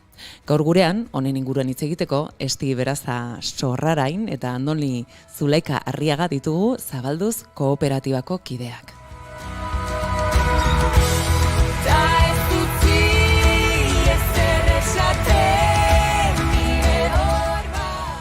Esti, Mondragon Unibertsitatean lehen gradua egin zuen baita talde dinamizazioan masterra. Mondragon Unibertsitatean formatzaile lanetan ere egonda. Kutxa Fundazioko Kutxa Enearen koordinatzailea izan da 2 urtez ere, eta egun Batzeneko koordinatzailea da. Aupa, Esti. Jo. Andonik, enpresen administrazio eta zuzendaritzako gradua ikasi zuen Bilboko Sarrikon eta ekonomia sozial eta solidarioko master egin zuen Donostian. 4 urtez, Beterri Buruntza udalean enplegu eta ekintzailetza sozialeko teknikari moduan lan egin du eta orain inklusio soziolaboraleko sail arduradun moduan dago. Opa, Andoni. Arratsaldeon. Arratsaldeon bioi. Kokatu gaitezen, lehenik eta behin, bai? Zer iruditzen Zabaltzen kooperatibaren inguruan hitz egiten badiguzue, proiektuan nondik datorren ulertu dezagun. Bueno, Zabalduz kooperatiba 2012an sortu zen. Donosteko larrialdi eta babeseko zentroko langileek, proiektu bat egin behar dugu, zerbitzu sozialen esparruan beste batera lan egiteko, eta bertako langileen antolatuz, Zabalduz gizarte ekimeneko kooperatiba sortu eben, agintzari kooperatiban laguntzarekin. Eta gaur egun Zabalduz kooperatiba oro har aritzen da babes eta inklusio sareko errekurtso erresidentzial ezberdinak kudeatzen, bai gazte migranteekin zako espezializatutako zentroak kudeatzen, baina baita adinagusiak dien 18-23 urte bitarteko gaztentzako inklusio eta emantzipazio pixuak kudeatzen baita. Orduan, gure lan esparroa beti izan da eskuartze sozialaren lan esparroa. Esti, zu iaia iritsi berri zara, ez da? Zabaldu zera eta Batzen proiektura bereziki. Zu, baduzu eskarmentua, bidea egin duzu baita, gai hauekin, zer aurkitzen duzu Zabaldu zen desberdin bezala, edo, hain onuragarria denez, giza talde, honek egiten duenaren artean? Hombre, nik uste dut oso desberdina dela, naiz eta koordinatzaile lanetan ibili, proiektu bakoitza koordinatzea mundu bat dela, ez? Eta hemen Zabalduzen topatu detena da, proiektu hau beharrezkoa dela, eta bereziki betetzen hauela, oso polita delako, gogorra da eta gordina da aldi berean, baina ikustea nola gai izan gaitezkeen gazte hauei inklusio bat eskaintzea, lanpostu egonkor batzuk eskaintzea, horrek dakarren asebetetzea beste maila batekoa da, ez? Edo beste nolabait betetzen du. Euki ditudan proiektu guztiak izan dira oso politak, baina hau da premiazkoa, hau da beharrezkoa. Hau honen beharra badago. Orduan hori, asebetetzen maila pixka bat desberdina da. Bai, aspalditik zegoen behar bat zen, egia da, ez? Honetara gerturatzen garenok erabatera bestea identifikatuta genuen, orain arte inorrek, ez zuen zuek egin nahi duzuen bide edo zubi bide hori egiten, ez da? Konta iguzue, Batzen proiektua berez zertan datzen, jendeak baita jakin dezan. Bale, pixka batzuk esan dezu, ez? Beharra nahiko identifikatua zegoen eta azkenean hori Gipuzkoako Foru Aldundietako errekurtsoetan bizi diren gazte hauekin lan asko egiten da, urte askotan zehar, inbertsio handia egiten da bai denboran, bai dirutan, bai ilusiotan eta guztiarekin, baina ikusi zena zen, ez, iristen dela momentu bat nun hainbeste urte hortan pasa ondoren, benetako arazo bat, edo arazo esanguratxo bat topatzen zutela gazteek laneratze prozesu horretan, edo lana bilatzeko momentu horretan, ez? Zailtasunak, ez jakintasunak, atzerritartasun legearekin txokatzen duten arazoak, eta erraztasunik ez, desde luego. Orduan, arazo hau identifikatu zen, eta momentuan nolabaiteko sistema bat planteatu zen, salto hau ez, 18 urte betetzera iristen diren momentuan topa dezaketen salto hau honekin apurtzeko, eta gazteak 16-23 urte bitarte dituzten prozesu horretan, bide desberdinetatik lortzeko gerturatzea harrera enpresa deitu diogun kontzeptu honetara, ez? Azkenean direla enpresak nolabait ekarpena egin nahi dutenak bide honetan. Hola, pixkat goitik bera edo beti gora esena izazaltzen. Bai, baina gero joango gara, pitxinka azaltzen zer dan kontzeptu bakoitza. Gipuzkoako Foru Aldundiko Babes eta Inklusio Sarean 500 gaztetik gora daude. Zein izan da, zein izan ohi da euren egoera naiz eta bakoitzak mundu bat izango duen, atzean eta aurrean, ez da Andoni, konta iguzu pixkat jendeak irudikatu dezan, zein da euren errealitatea? Azkenan, gazte hauek, bi gazte talde nagusi dauz, esango dugu. Batzenek bi gazte talde nagusiren enplegu beharrari erantzutea duko xede. Baina, berezik izango zian, alde batetik, prozesu migratorio bat daten ostean, adin txikikoak izanik, familiatzen ontzita, bizi proiektu bat abiatzera, edo familia proiektu bat inkluso abiatzera ausartzen izan, adingabeko gazte migranteak, ez? Gazte hauek ona iristean, nolabait, ez daukate nolabaiteko familien akompainamendurik, ez dago inorratzetik, eta pasatzen die Gipuzkoako Foru Aldundian, diputazioan tutelapean egotera. Eta hor zuzenan jazartzen die, zentro ezberdinetan edo pisu ezberdinetan, errekurtso erresidentzialetan, eta nolabait kobertura oso mate jakie, eta diputazioa egiten da, instituzioak egiten die, gazte hauen ardura duen, ez, nolabait. Naiz eta familiakin harmana mantendu, eta prozesu hori jarraitzen da, ez? Osea, inoz ez da izaten, oso gutxitan, familiakin austura sakon baten ostean. Normalean, familia kostiente izaten da, ez? Ona datozela, beraien seme eta alabak, eta, prozesu migratorio gogor baten ostean, hemen asaltzen die, 16-18 urte bitarte hortan, edo inkluso gaztearik. Eta, gure lana da, gazte hauei benetako etorkizun oparo bat eskaintzea eta bide hortan lan egitea. Eta beste gazte taldea, bigarrena izango zen, bai familiak edo bai gazteak edukitako jarrera gaitik, familia autoktonei buruzari naz, ez? Eskuartze familiar baten ostean, tutela gurasoei ekentzen jakianean izaten da. Orduan, batzenek bilatzen dauna da, 16-23 urte bitarte horretan, errekurtso erresidentzialetan, zentroetan edo pixuetan dauden gazte hauei, nerabe eta gazte hauei, nolabait, emantzipazio real bat eta independentzia ekonomiko bat albidetu alizateko bide hori eskaini edo preso hori eskaini, ez. Hauek izango zen bi talde nagusiak. Baize, adina oso delikatua da. Azkenean gazteak dira, oraindik ez dira helduak, segun eta gizartearentzat, ezta? Baina horretik, pentsatzen dut 16 urtetik hartze hori dela 18 urtetara iritsi ez eta ez gelditzeko batean ez zer gabe. Ze orain arte, arazo nagusienetako bat hori izan, ezta? 18 urte egiten zituztenean, edo, bazion beste aukera bat, hor pixuetan jarraitzeko eta bar, baina bai gelditzen dira, babes gabe, ez? Zentzu batzuetan, edo pentsatzen dut hori ere, zuentzako 16 urte hartze hori horregatik dela. Bai, egia dana da, orain urte batzuk, 18 urteko haustura horrek suposatze bala, errekurso erresidentzial bat, leku bat, etxe bizitza bat, zentro bat edukitzen eskubide hori galtzea, ez? Orain egia da, egin dela esfortzu gehigarri bat, naiz eta oraindik errealitate hori existitzen dan, eta gazte asko kale goran bizi dien. Baina egia da, 23 urtera arteko trantsizio hori, edo iraupen hori mantentzen dela erresidentzialei dagokionez, ez? Baina, bide hortan ondik asko dago lan egiteko, eta egia da oraindik gaur egun 18 urtekin gazte batzuk gelditzen diela kale goeran edo pixurik gabe.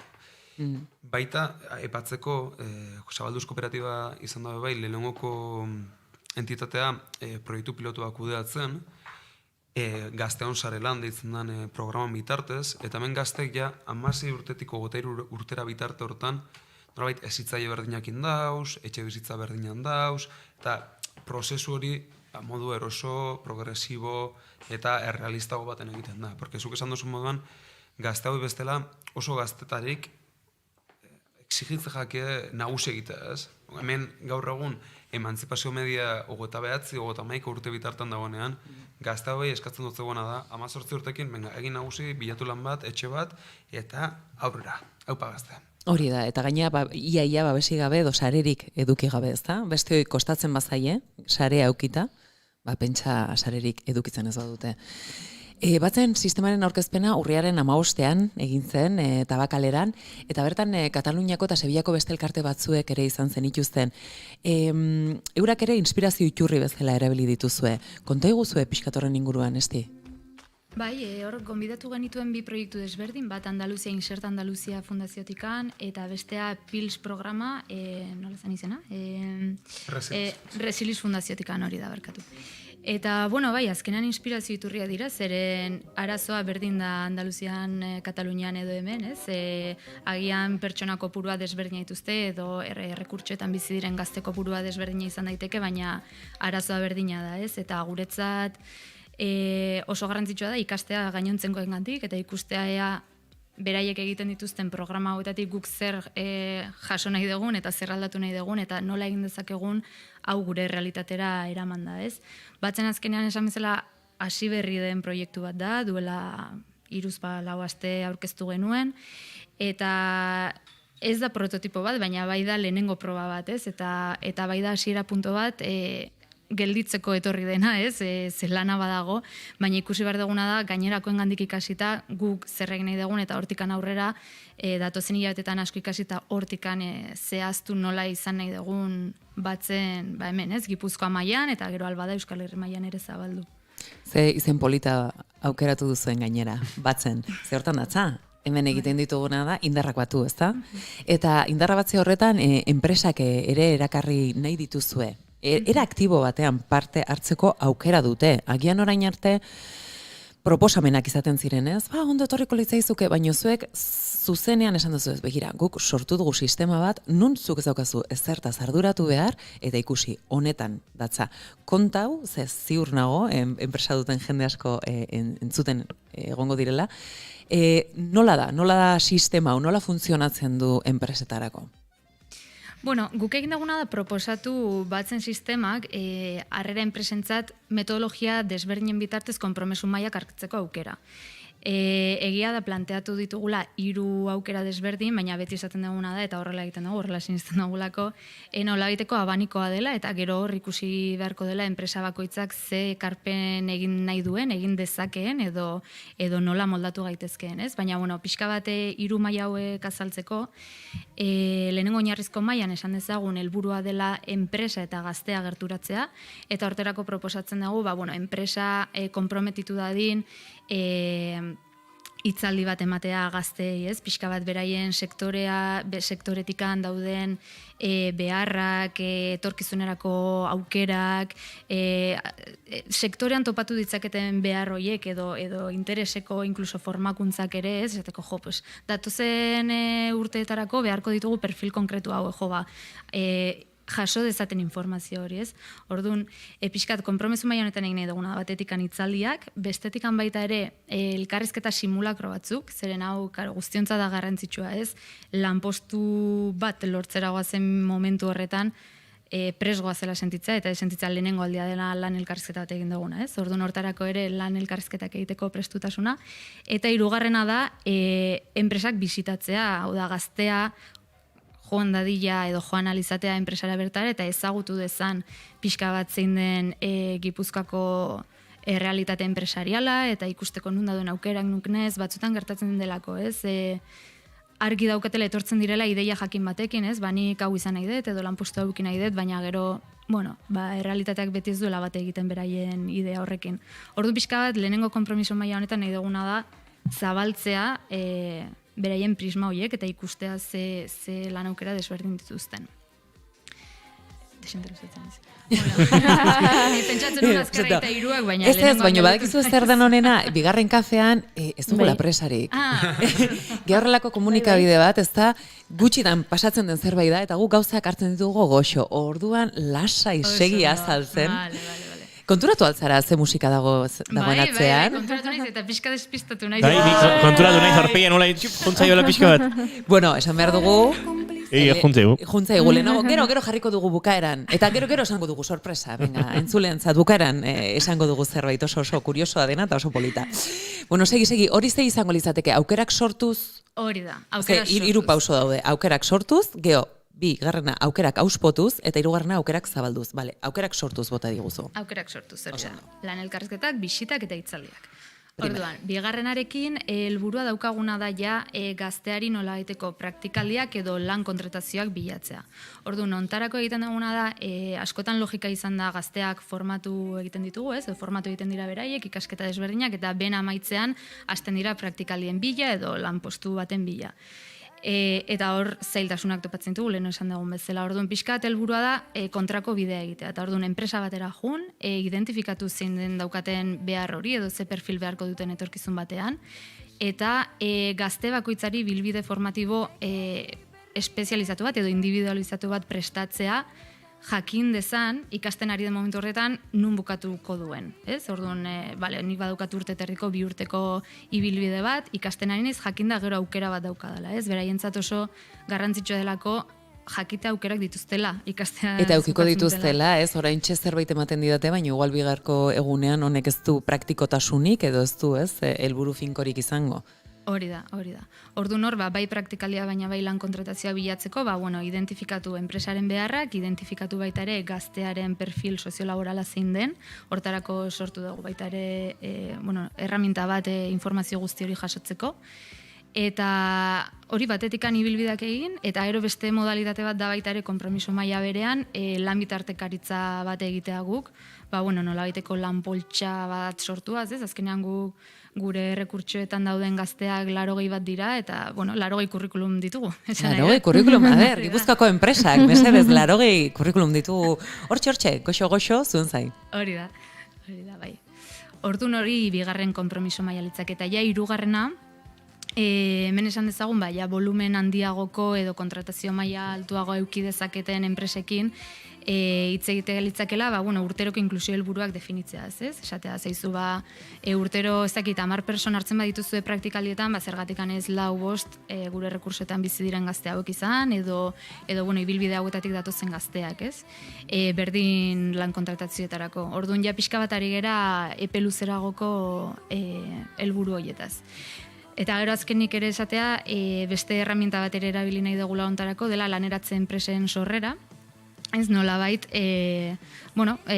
azkenean laneratze enpresak egin dezaketena da, ez dakit, pentsa produkzio kate batean, enpresa batek duen produkzio kate baten zati bat hartu, eta lan hori zergatikan ez du enpresak externalizatuko, eta laneratze enpresa horretan dauden langileek egin produkzio kate horretako lana, ez da. Orduan, beste erraminta bat da, erabili nahi duguna eta esploratu nahi duguna baita ere, azkenean enplegu inklusiboa sortzeko beste modu bat delako.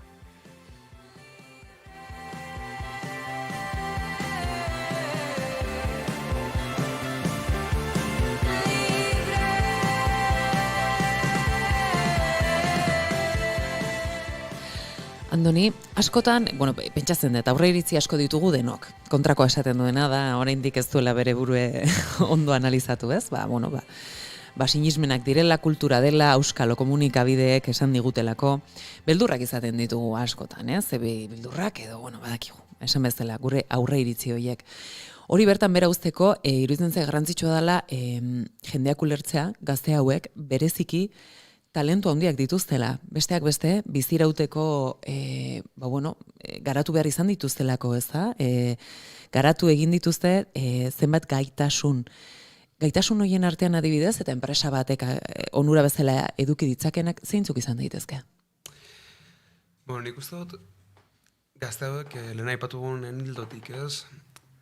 Tamalez, oso azkarren biarte nagusi, eta horrek eskatzen dut gaitasun batzuk lantzea, ez, bizitza bilatzeko gaitasuna, ez? Hori nik uste dut 18 urtekin hemen gazte askok ez daukaten gaitasun badala.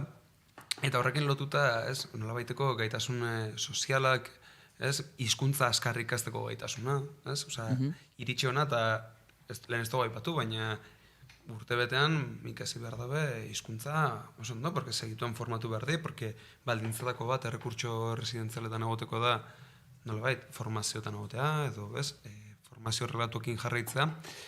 Orduan, nik uste dela, bai, moldatzeko gaitasuna, errealitate berriei, bai, resilientzia gaitasun brutal bat, gaztauek ikustea benetan edukideon bizi prozesuan ostean nola daukaten buru altxata eta nola daukaten ikasteko eta lanerako motivazioa eta gaitasuna, ez?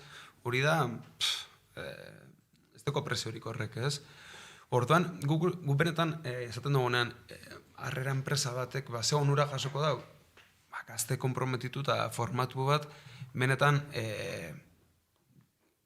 enpresantzako izango dela inbertsorik onena, ez? Nola bai, termino merkantilistetan edo enpresarialetan hitz egin da, porque azken baten gazte hauentzako hona etortzea bai da bizi proiektu bat, ez? Ez inkluso beraientzako bakarrik, sino que familiantzako baita, ez? Orduan, nik gaitasun horrekin nabarmenduko nuke, ez? Bai, bizitzan aurrera egiteko gaitasun hori, erresilientzia gaitasun hori, eta horrekin lotuta dauden nolabaiteko zeharkako gaitasun guzti horrek, ez?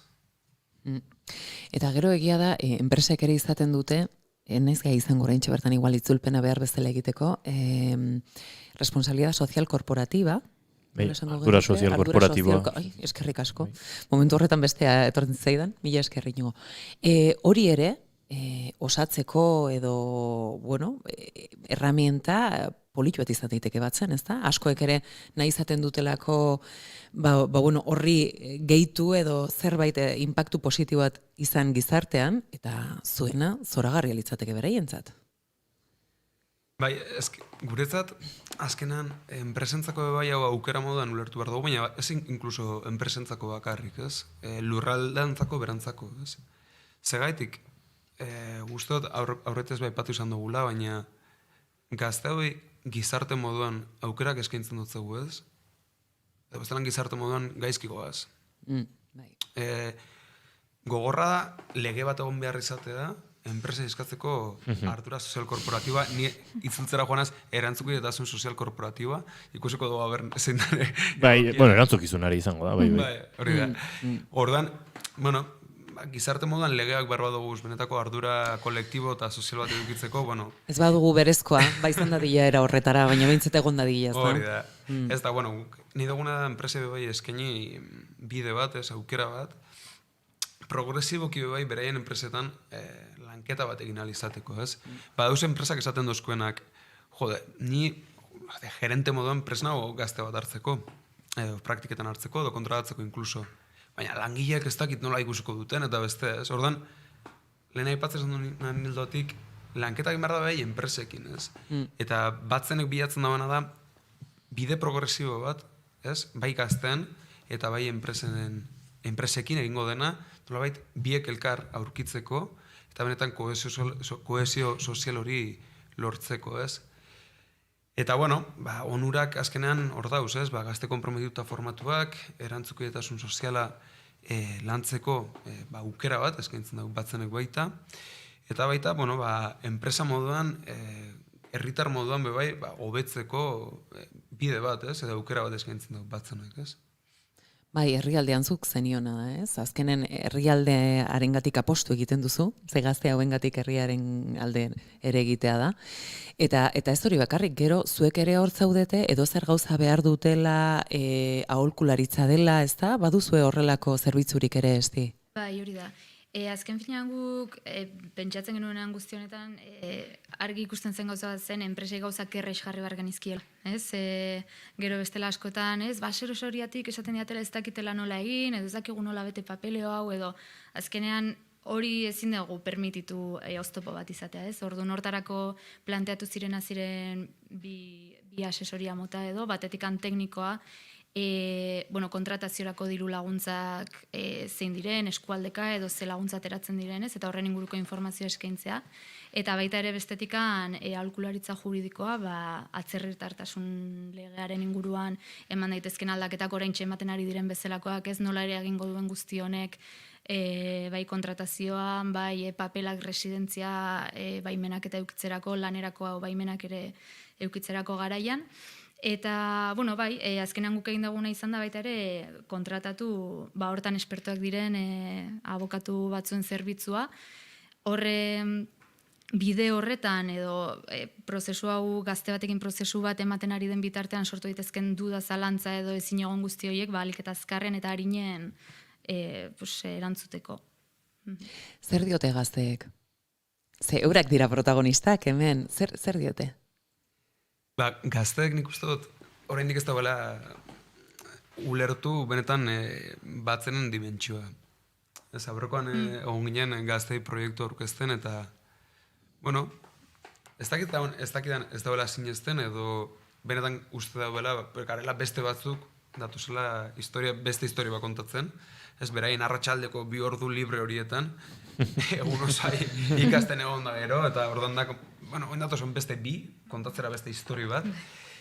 Baina interesgarri izan zen bebai gazteekin eduki gendun interlokuzio hori eta benetan ikusi gendun gazte hauek gaitasun eta gogoa badutela porque horre eduki gendun tikitaka polit bat gazteekin eta gero esaten duzkoen, ez? Baina ze uste duzu, ni lanerako enau jarrera honekin eta best eta bale, ikusiko dugu, enpresetara goazenean, hori da zuentzako eszenatokien bat, ez? Enpresaria datorren hona edo gu enpresara goazenean, saldu bersarie, munduko onena moduan. Bazaretela, baina eske saldu inbersarie, porque hemen kompetentzia asko dago.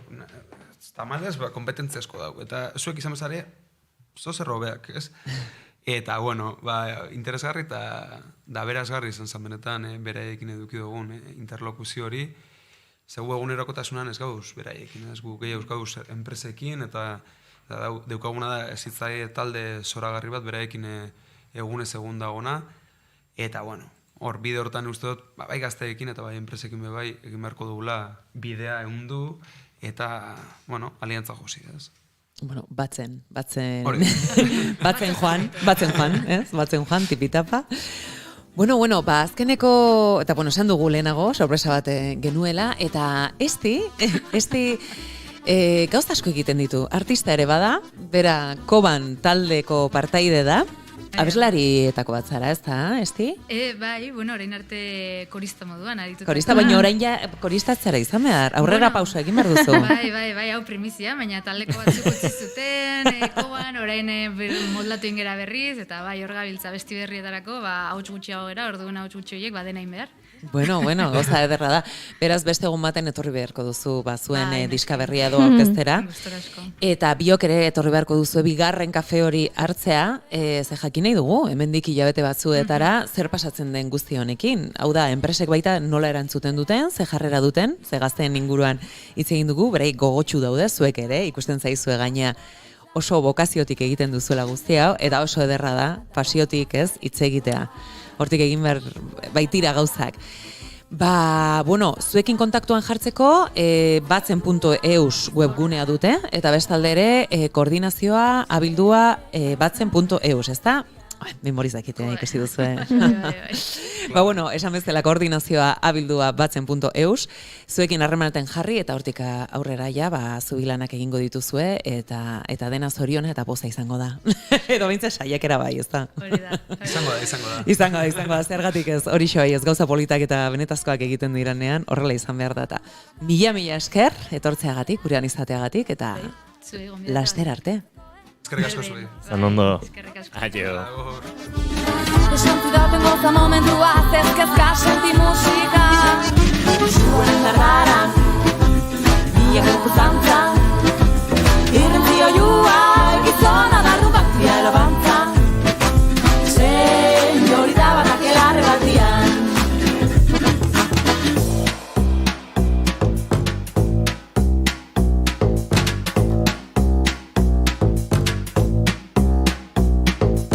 Kaos eta festa, izordi patxetan, burua biraka, lak balantzan, ez bain mamitxua, kakerraren atxa, inosia martxan, baka biga, kaos eta festa, izerdi patxetan, burua biraka, lak balantzan, ez bain mamitxua, kakerraren atxa, inosia martxan, arma tiro, pum!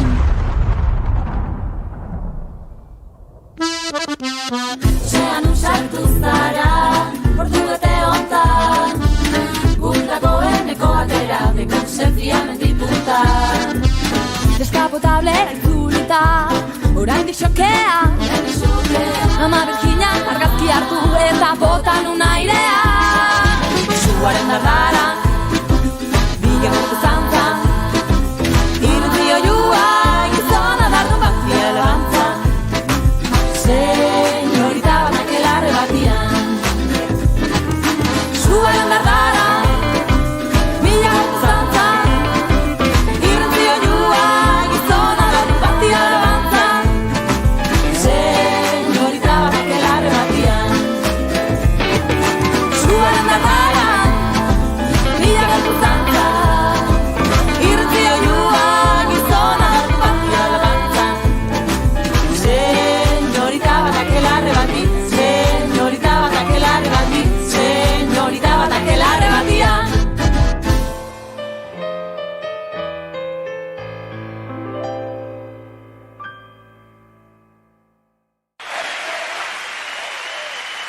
Iepa guziei, pantxix bidart naiz. Eta saiohunek ez bururik ez bustanik izanen. Kaixo, jaun Andreok, izan zaitezte ongietorriak beste bat saioaren azkenengo atalera. Satiro nauzue eta pres baldin bazaudete espaziotik azken bidaia egiteragoaz. Arratsaldeon eta ongi etorri naiz irratiko beste bat saioaren atal berri honetara. Eneritz Furiak musikaria naiz. Kaixo, Minakoiot eta Txiko Tornado gara eta hau beste bat saioaren atal berri bada.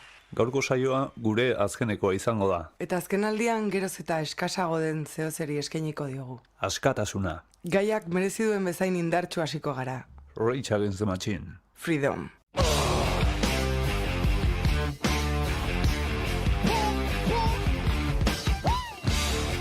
Beste bat saioan, Euskal Herriko musikariek egiten dute kantu aukeraketa. Eta oso askeak dira nahi dutena jartzeko. Gabon, eta arratsaldeon Euskal Herria ongietorriak beste behin ere egiaren itsasontzira. Zorioneko zuek. Arratsaldeon Zakilon hiltzen moduz ondo? Ez zure ondoan nago, baina hori kenduta nahiko ondo. Astelenetik ostegunera, arratsaldeko 3:00 4:00 eta podcast plataformetan nahi duzunean.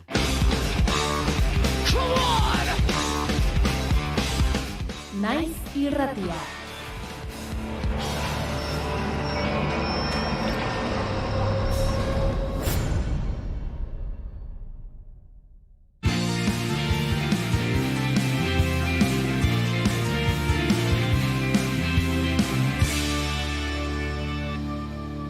Bigarrenak ez direlako beti okerragoak, bigarren kafea.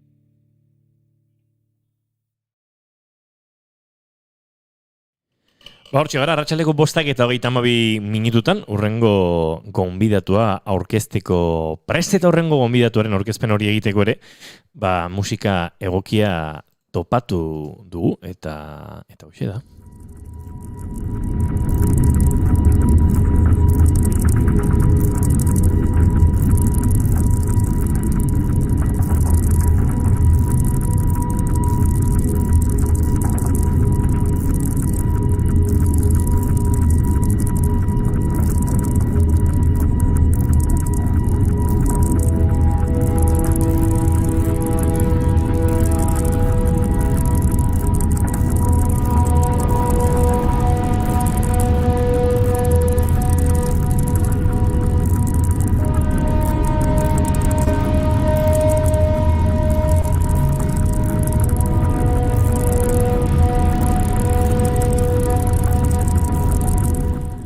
Eta 2019an planeta berri bat aurkitua izan da.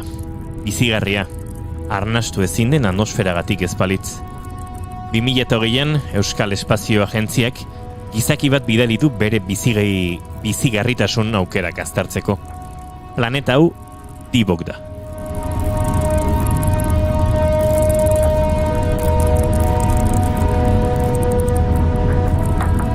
Hauxe da, Kuruts Begoña Urruti artistaren azken lanaren sinopsia, etzi Donostiako fantasiazko eta beldurrezko zinema astearen baitan estreinatuko den film laburraren gaia edo. Euskal ekoizpen bakarra izango da, beldur eta fantasiazko zinearen aste honetan, eta noski horri buruz ere hariko gara berarekin, baina fantasiazko euskal zinemagintzaren gabeziari erreparatu baino nahiago dugu baikorrak izan eta dagoenaz gozatzea.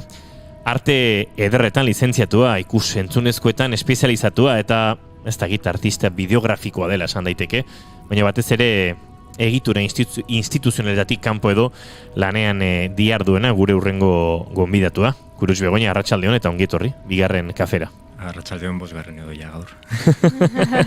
Bueno, gutakoa zea edo gutarra. Zemen batzuk kaferik ez dute hartzen, baina hartzen dugunok bigarrenen kafearen ordurako hartzen ditugu, bi baino gehiago.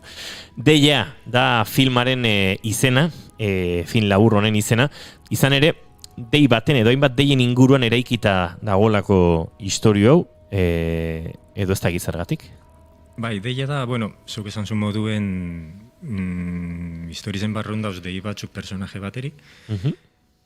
Bai, aldartun be bai deia dei bezala. Adiegoteko dei bezala. Ikusi ondoren filma bai. Ze hortik ere badu, ez dakit teknologiarekin bueltaka iraganarekin eta etorkizunarekin eta pixkat menpekotasuna edo gure autokontrola edo galdu duen gizarte batekin ere badabil jolasean filma, ez da? Bai, igual raro itzen da, bai, espliketeko zer dauen pasaten gaur egunin gaur artien da idei hau sortu zan COVID-en konfinamentuen, barrun ongari zenien atope. Da, horri gauza batzuk inzauin txoke, bat zan ideia egiteko, beste bat kontateko ze ikusten eban momentu hortan, sare sozialetatik, WhatsAppa mobilen, eta hori dana algoritmoak, eta hori tema guzti hori. Da, hau dena sartun dezako barruen, presupuesto baizu edo presupuesto eza. Eta kriston gogu eta uste genuen momentua zela egiteko lako lan bat, gaurko gauza arrunt bat kontateko erabaki genuen zientzia fiziozko film bat egitea. Da, pentsaten dut ondo da bila. Zientzia fikziorako hurbilketa egin duzu, esan daiteke ez dakit nola esan bideoartearen eta fantasiaren inguruan ere aritu zarela beste hainbat lanetan edo bideo sortzaile bezala egindako lanetan. Ez dakit zientzia fikzio edo behintzat beste planetak eta hor jolas horretan lehenen hurbilketa dela esan daitekeen edo behintzat badagoen zerbait berria zure sorkuntzan deia izeneko lan honekin. Beste mundu bat, lo que es explícito esan da, bai, beste mundu baten gauz, iboken gauz, baina bai eukidot beste lan batzutan igual, hori gauzetxue munduek sortzi, onirikoak, edo...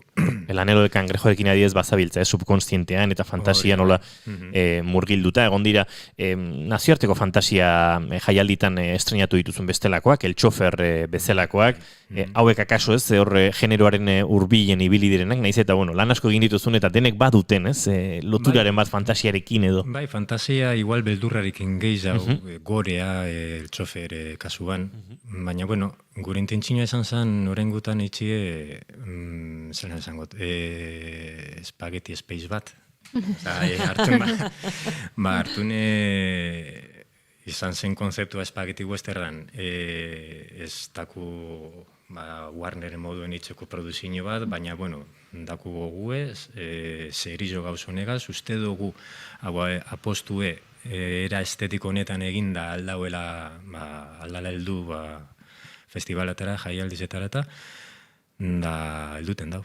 Asko ari da altzen, gero helduko diegu, inizu bez esan da, jaialdien, ibilbide honi eta iaia mundu guztiko jaialdietara ari da heltzen, baina trailerra ikusiko dute gure, streaming bitartez jarraitzen gaituzenek eta entzun gure entzulek koka daitezen zertxo bait deia lan honetan. Oraintxe bertan zure etxean baino informazio gehiago dago zure telefonoan. Kokagunea, mezuak, korrika egin ondorengo pulsazioak.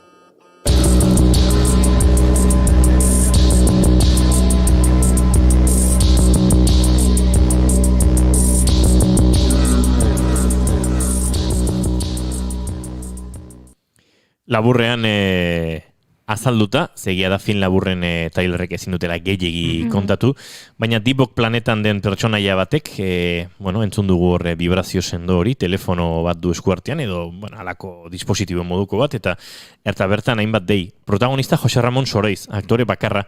Zergatik Soroiz, zergatik Jose Ramon?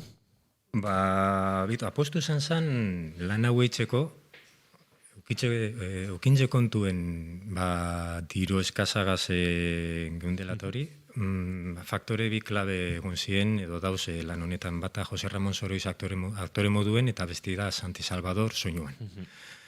Horregaz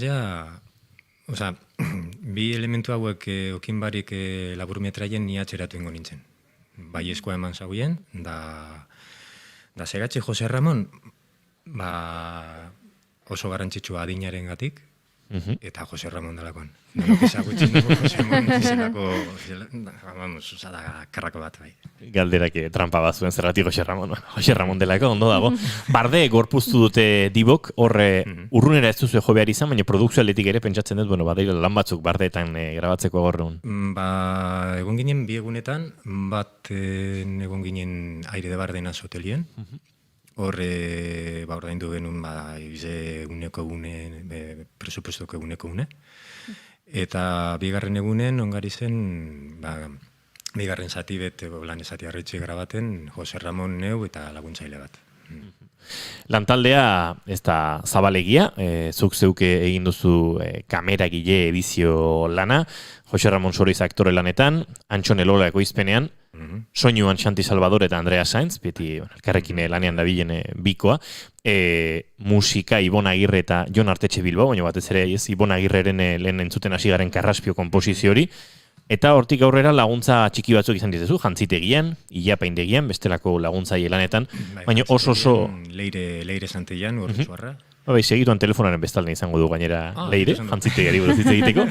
Eta gainera badute beste proiektu interesgarria, eta horren inguruan ere ariko gara gaur ez bada beste batean, baina horre ari dira ez. Baina lantaldera itzulita, esan duzu ez, azkenan Santi Salvadorrek, soinuak badu, garrantzi asko film honetan, eta aktoreak ere hor aurrekontuaren oinarria joan zeizuela ez, horrelako kontuetan, baina lantalde txikiarekin ere lortu duzue, kontatu nahi zenuena kontatzea, eta batez ere, estetikoki ere hainbat esparrutan murgiltzea, ez, film laburra ikustenak topatuko du estetikoki momentu ezberdinak kokatzen direla, gran angular, oso angularraren erabilera agerikoa dela, beste momentu batzutan oso kontrastatutako irudian, barretatik barrena iesean edo ies esperoan dabilen gizon horrena, beraz, sormen aldetik kreatiboki behintzat ez zaitu gehiagin mugatu, aurre kontuak nola baita esatearen zeuki ditezu ez aukerak horrain bat aututek estetiko egiteko. Mondoztenatik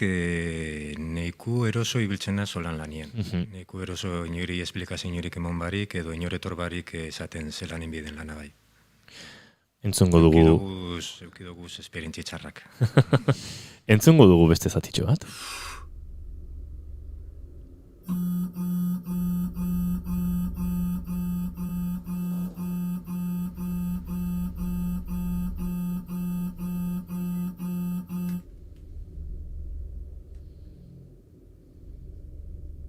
Hemenka 76. Badakizu nor naizen? Ez adarrik jo, 19 urtean lehen deia eta asmakizunekin zatoz. Barkatu gizona, baile loan naizela. Normala da. Norberak ez du bere ahotsa ezagutzen beste aldean dagoenean, eta?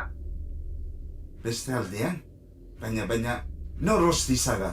Hori, zarra. Oso ondo ezagutzen hauzu. Eta nik zu, K76. K2008 banaiz. Zuk 74 urte dituzu, nik 20 besterik ez. Bizitza oso aurretik. Hala esaten da, ezta? Eta zu? Begira. 20 urte daramatzu Diboken bakarrik. Azken 19 komunikatu ezinik. Hori bai. Norbait iritsiko den esperantzarekin lurrera itzultzeko. Eta gaur arte, babua. Entzun.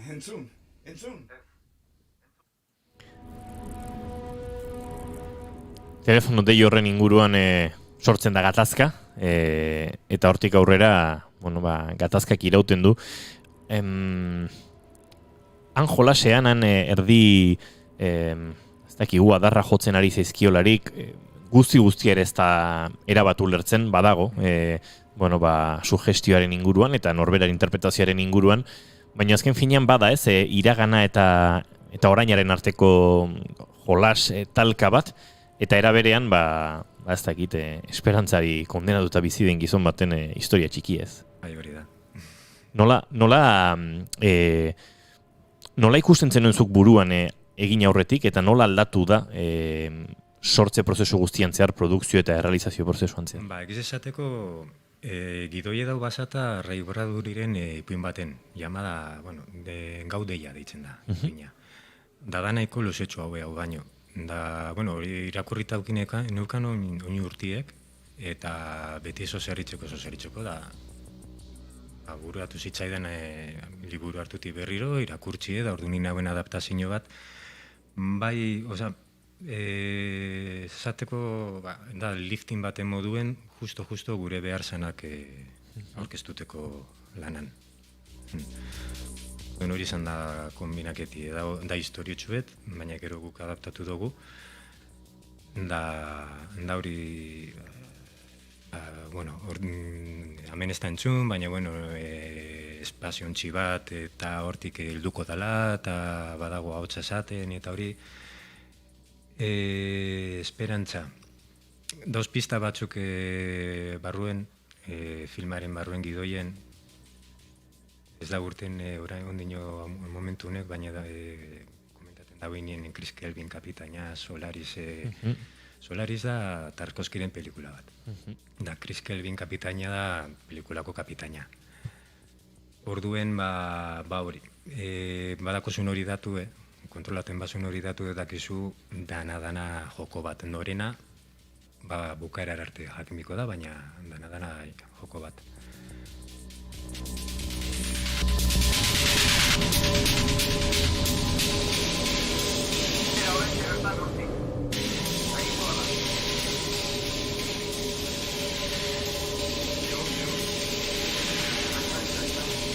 Ikutara, utzi lerokeriak eta irten batzetik. Oraintxe bertan, agindua da. Ados. Hortxe da agindua, eta hortxe aipatzen ari zaren momentu hori. Non zaudezu? Koordenada honen arabera 30 minutura edo. Entzun, K6. Utzi dena eta atera oraintxe bertan hortik. Agindua da. Jainkoari eskerrak. Eon. Ez da txantxa, ez da? Ikutara, utzi lelokeriak eta irten basetik. Oraintxe bertan, agindua da. Ados. Konforme, Jesus. Eta bado agindu hori beteaz protagonista, esaten honik esperantzara kondenatu xamarre horretan, baina dena ere ez dugu kontatuko, bidea egiten du, Solaris espaziontziaren bile edo, eta hortxotziko dugu bestela fin laburra guztiz kontatuko diogu entzuleari eta. Baina, galdetu behar nizun, lehen aipatu dut ere, deia izango dela, fantasiazko eta beldurrezko Donostiako zinema astean izango den euskal produkzio bakarra, eta hori berri ona ere ez da, fantasia gutxi, beldur gutxi, sortzen da, ekoizten da Euskal Herrian? Ez du pentsaten pasaten dana da, ez da igual pasan urtien ongo zan dizen. Ez du kontrolaten ez, egun badizen edo espadizen egun pasan urtien. Baina pentsu kasualidade badala. Ze horbe dabil Paul Urquijo dardarigaz, da orduen ni pentsaten dut, igual urte bat aldale esan besti baino fruktifero hau edo. Da, bai oten diz momentuek, igual asko jartzen garenak toki batera begira. Orduen igual beste toki bat ez dugu ikusten, eta ez dut esango modak, igual dau beste tematika bat, edo beste soserikutu behar da horregaitxek aurten igual ez dakote erantzunik. Izan dira urteak, akaso zineman mainstreamagotik gertuago ere, edo fantasia eta beldurretik kanpo ere, giro horretan, ez, beldurra eta fantasiaren giroan euskal produkzioak izan, eta aipatu izan ditugunek, baina bai, egia da urten, hainbat arrazoi medio horrela gertatu dela. Bide batez, baliatuko dugu momentua aipatzeko oihua fantasiasko zinema sorkuntza ere bigarren deialdia duela gutxi kaleratu zuela, Larrotxene bideok, hortartean Donostiako beldurrezko astea, San Sebastian Gipuzkoa Film Commission eta Donostiako udaleko euskera zerbitzua. 35 urtetik beherako eta zinemagile gazte eta lehenengo edo ari direnentzako euskarazko fantasiazko sorkuntza sustatzeko deia da. Maider Oleaga saio honetan ere izan genuen, bera edago horre tarteko. Eta tira, informazio hori badago, bai beldurrezko, fantasiazko eta beldurrezko zinemaldiaren edo zinearen astearen webgunean, baina topa dezakezuela Larrotxeneren sare sozialetan, Maider Oleaga berarenetan, eta, entzuten ari den nonorke pentsatzen badu, tira, nik badaukat ideia bat fantasiaren inguruan edo beldurraren inguruan, edo giro horretan, genero horretan aritzeko, eta euskaraz baldin bada, da hemen izan dezakezue aukera, Larrotxenek eta hainbat bitartekarien bitartez, bai aurrekontua pixkat osatu, bide lagun teknikoak eta bestelakoak izateko, eta hor ere baduzue aukera. Aipatu du, lantalde txiki izan dela, musikan ere izan dela, ez? Minuskulo eren, edo kasu honetan, Ibon Agirre ekoizle musikalaren lan hori, denbora epetik ateratako karraspio pieza hori, eta bestelari izan duzuela, batez ere jantzitegian Leire San Millan, esan dizugu, telefonaren bestealde izango genuela, eta oker ezpanaiz, telefonaren bestaldean da. Leire San Millan, arratsaldeon, eta ongitorri bigarren kafera. Kaixo, arratsaldeon. Hemen ari gara hizketan jantzitegi arduraduna izan zarazu, eta ez dakit zenolako erronka izan den, badago ez, iraganetik eta orainetik, eta ez dakit elipsi espazial eta denborari dagokionez ere badago hor tartean, zientzia fikzioa, sekulako erronka behar du batean horrelako gidoi bat edo ideia bat jaso, eta horri erantzutea, ez? Bai, egia da guruzek ere, lana asko erresten dula, ematen dutulako ideia batzuk ere jantziaren inguruan, eta, ni bakarrik ere ez naiz egon naiz, lana ere Elena de Pablosekin batera egin dut, eta, oso lan polita izan da egia esan. Ikusi dugu sare sozialetan filmaren Instagram kontuan, eta orain buruz ari naiz, baino abildua deia film laburra da zuen Instagrameko kontua. Hor egon direla ez, lanketa batzuk tonalidadei dagokionez, pixkate filmaren hasiera askoz txuriaren inguruko tonotan gertatzen da, gero badago momentu bat, Dibok planetan barrena askoz kolore marroiagotan eta beste tono batzutan, eta hor paleta bat ere osatu zenutela, edo ala dirudi, argazkiei begira, jantzitegi hori osatzerako orduan, ez Leire? Bai, kapsularen barruan zegoen bitartean, pentsatu genuen izen bozirela hori tono neutroagoak, eta gero kanpore ertzerakoan, pizka bat egingo zuela, paisaiako gurrizka horrekin. Eta gero oso garrantzitsua izan da niretzat guretzek eman zizkidan pista edo apunteak jantziekin hasi baino lehen. Eta bai komentatu zidala ez duela nahi betiko espazio untzi edo astronauta moduko jantzi teknikoak. Nahiago zula zerbait apalagoa eta pizka bat, ez dakite, erosotasuna eta zerbait aurretik erabilita izango balitz bezala. Eta baita komentatu zidan, igual, Solariseko pelikula ikusteko, eta handik ere, pizka bat estetika hori lantzen zutela, pelikula hortan ere espaziontzi batean bizi dira, eta berez ez dira juten astronautaz jatita. Toke tekniko txo batzukin, baina egunerokotasuna azaltzen dute. Hor bazegoen beste erronkatxo bat, Dibok planetan protagonistak badara matza urte asko inkomunikaturik, baina horrek ere, ez dakit, estetika konkretu batera eraman behar izan zaitu, ze bada momentu bat hor larruarekin ikusten dugula, ez dakit oso 70s edo oso 70ko hamarkadaren giroan edo dabilen, edo zein den hamarkada zuzenean, baina badago ez, pixkate, jazkera retroruntz edo ez? Bai, toketxo bat izan daiteke hori Solaris hola, gino bat eginez edo, baina berez egia da azkenean irudia dela nahiko atemporala. Eta bai tokatu zitzaiguna izan zen, erosi genitun gauza berriak, baina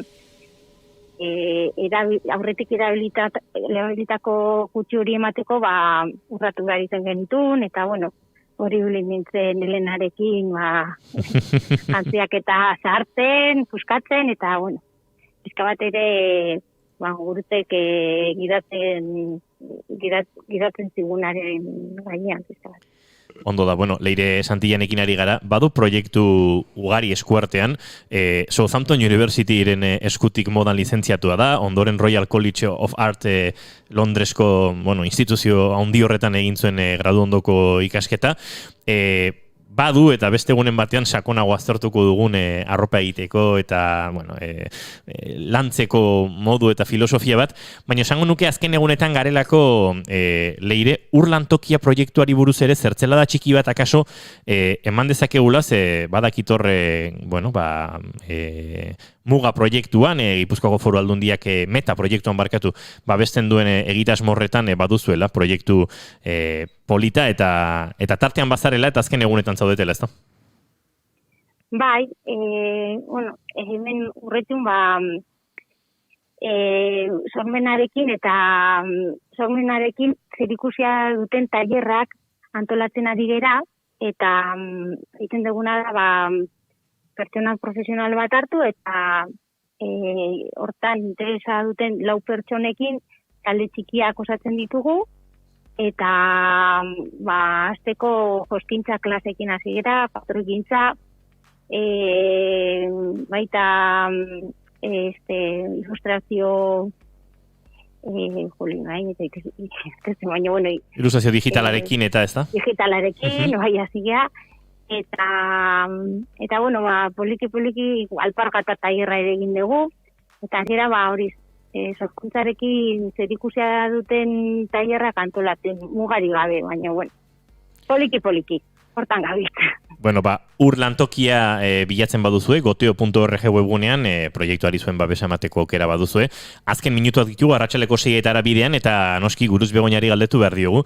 Jaialdiak aipatu ditugu lehen, Goiuri, hasi gara Instagraman jaialdiak begiratzen eta mundu bira bat ematen du honek. Jesus, esango nuke, Britainia handiko Horror Lust Film Festival, Italiako Cyborg Film Festival, Los Angeleseko Wicca, Indiako Nobel International Film Festival and Awards, Videodromo International Experimental Film and Video Festival. Denak ez ditugu esango, ze asko dira, baina arrakasta itzela izaten ari zarete, Gurutz, jaialdi dagokion ez ere? Egizateko bai. Okin jogun zuz muez lan nona zala edo lan serioa zala, baina dakunek gaur arte ez genuen imaginatzen ez. Esango duzue, eta atzerrian hainbeste buelta emango dituen proiektu hau ikusteko, zein da aukera? Ostegun honetan, azaroaren 4ean, gaueko 8etan, Victorio Eugenia Antzokian izango duzue, lehiatik kanpo egongo den proiektua deia, eta bertan, San Sebastian Horror Festival.eusen sartzen bazarete, sarrerak eskuragai, jendeari gonbita luzatuko diogu, Gurutz, aipatu ditugu hainbat zertzela da, ez diogu dena kontatu, ze bestela spoilerra egingo genuke, eta ni aditua nahi zortan, da gero nerekin sartzen dira. Egia da. Beraz, gonbitea luzatuta ostegun ontarako, eskerrak eman bartizkigu bere zuzendariari Gurutz Begoñari gaur gurekin izategatik, eta arrakasta itzela izan dezala, eta jarrai dezala nazioartean lehietan, eta... Eskerrik asko. Eta zuri, Leire, beste egun batean uste dut esan da bezala, badugula zer hitz egina, arte honetan edo saio honetan diseinatzaile eta bestelako egin aritzen gara, eta hartuko dugu aitzakitxoa. Bai. Mila esker. Eskerrik asko zuri ere, ondo izan. Agur. Maitena Salinas Beiztegi, bagoa zela? Bagoaz, zita. Bueno, gau eta dena erori zaigu gainera. Bai, neskat euria ere bai. Eurira, bueno, begira, terki gabe. Aste arte ordun. Bai, hemendik sortzia, hemen izango. Izan ondo, Ez galdu Madridetik eta. Aio, Goiuri ez izaran dia, zu bihar arte, ez? Aio. Ez aldezu agurtu nahi. Ez, aio. Goiuri aserre dago munduak. Bai. Bueno, bazuei bihar arratsaleko 4etan hemen izango gara, Naiz Irratiaren sintonian. Izan ondo guztiok. Aio!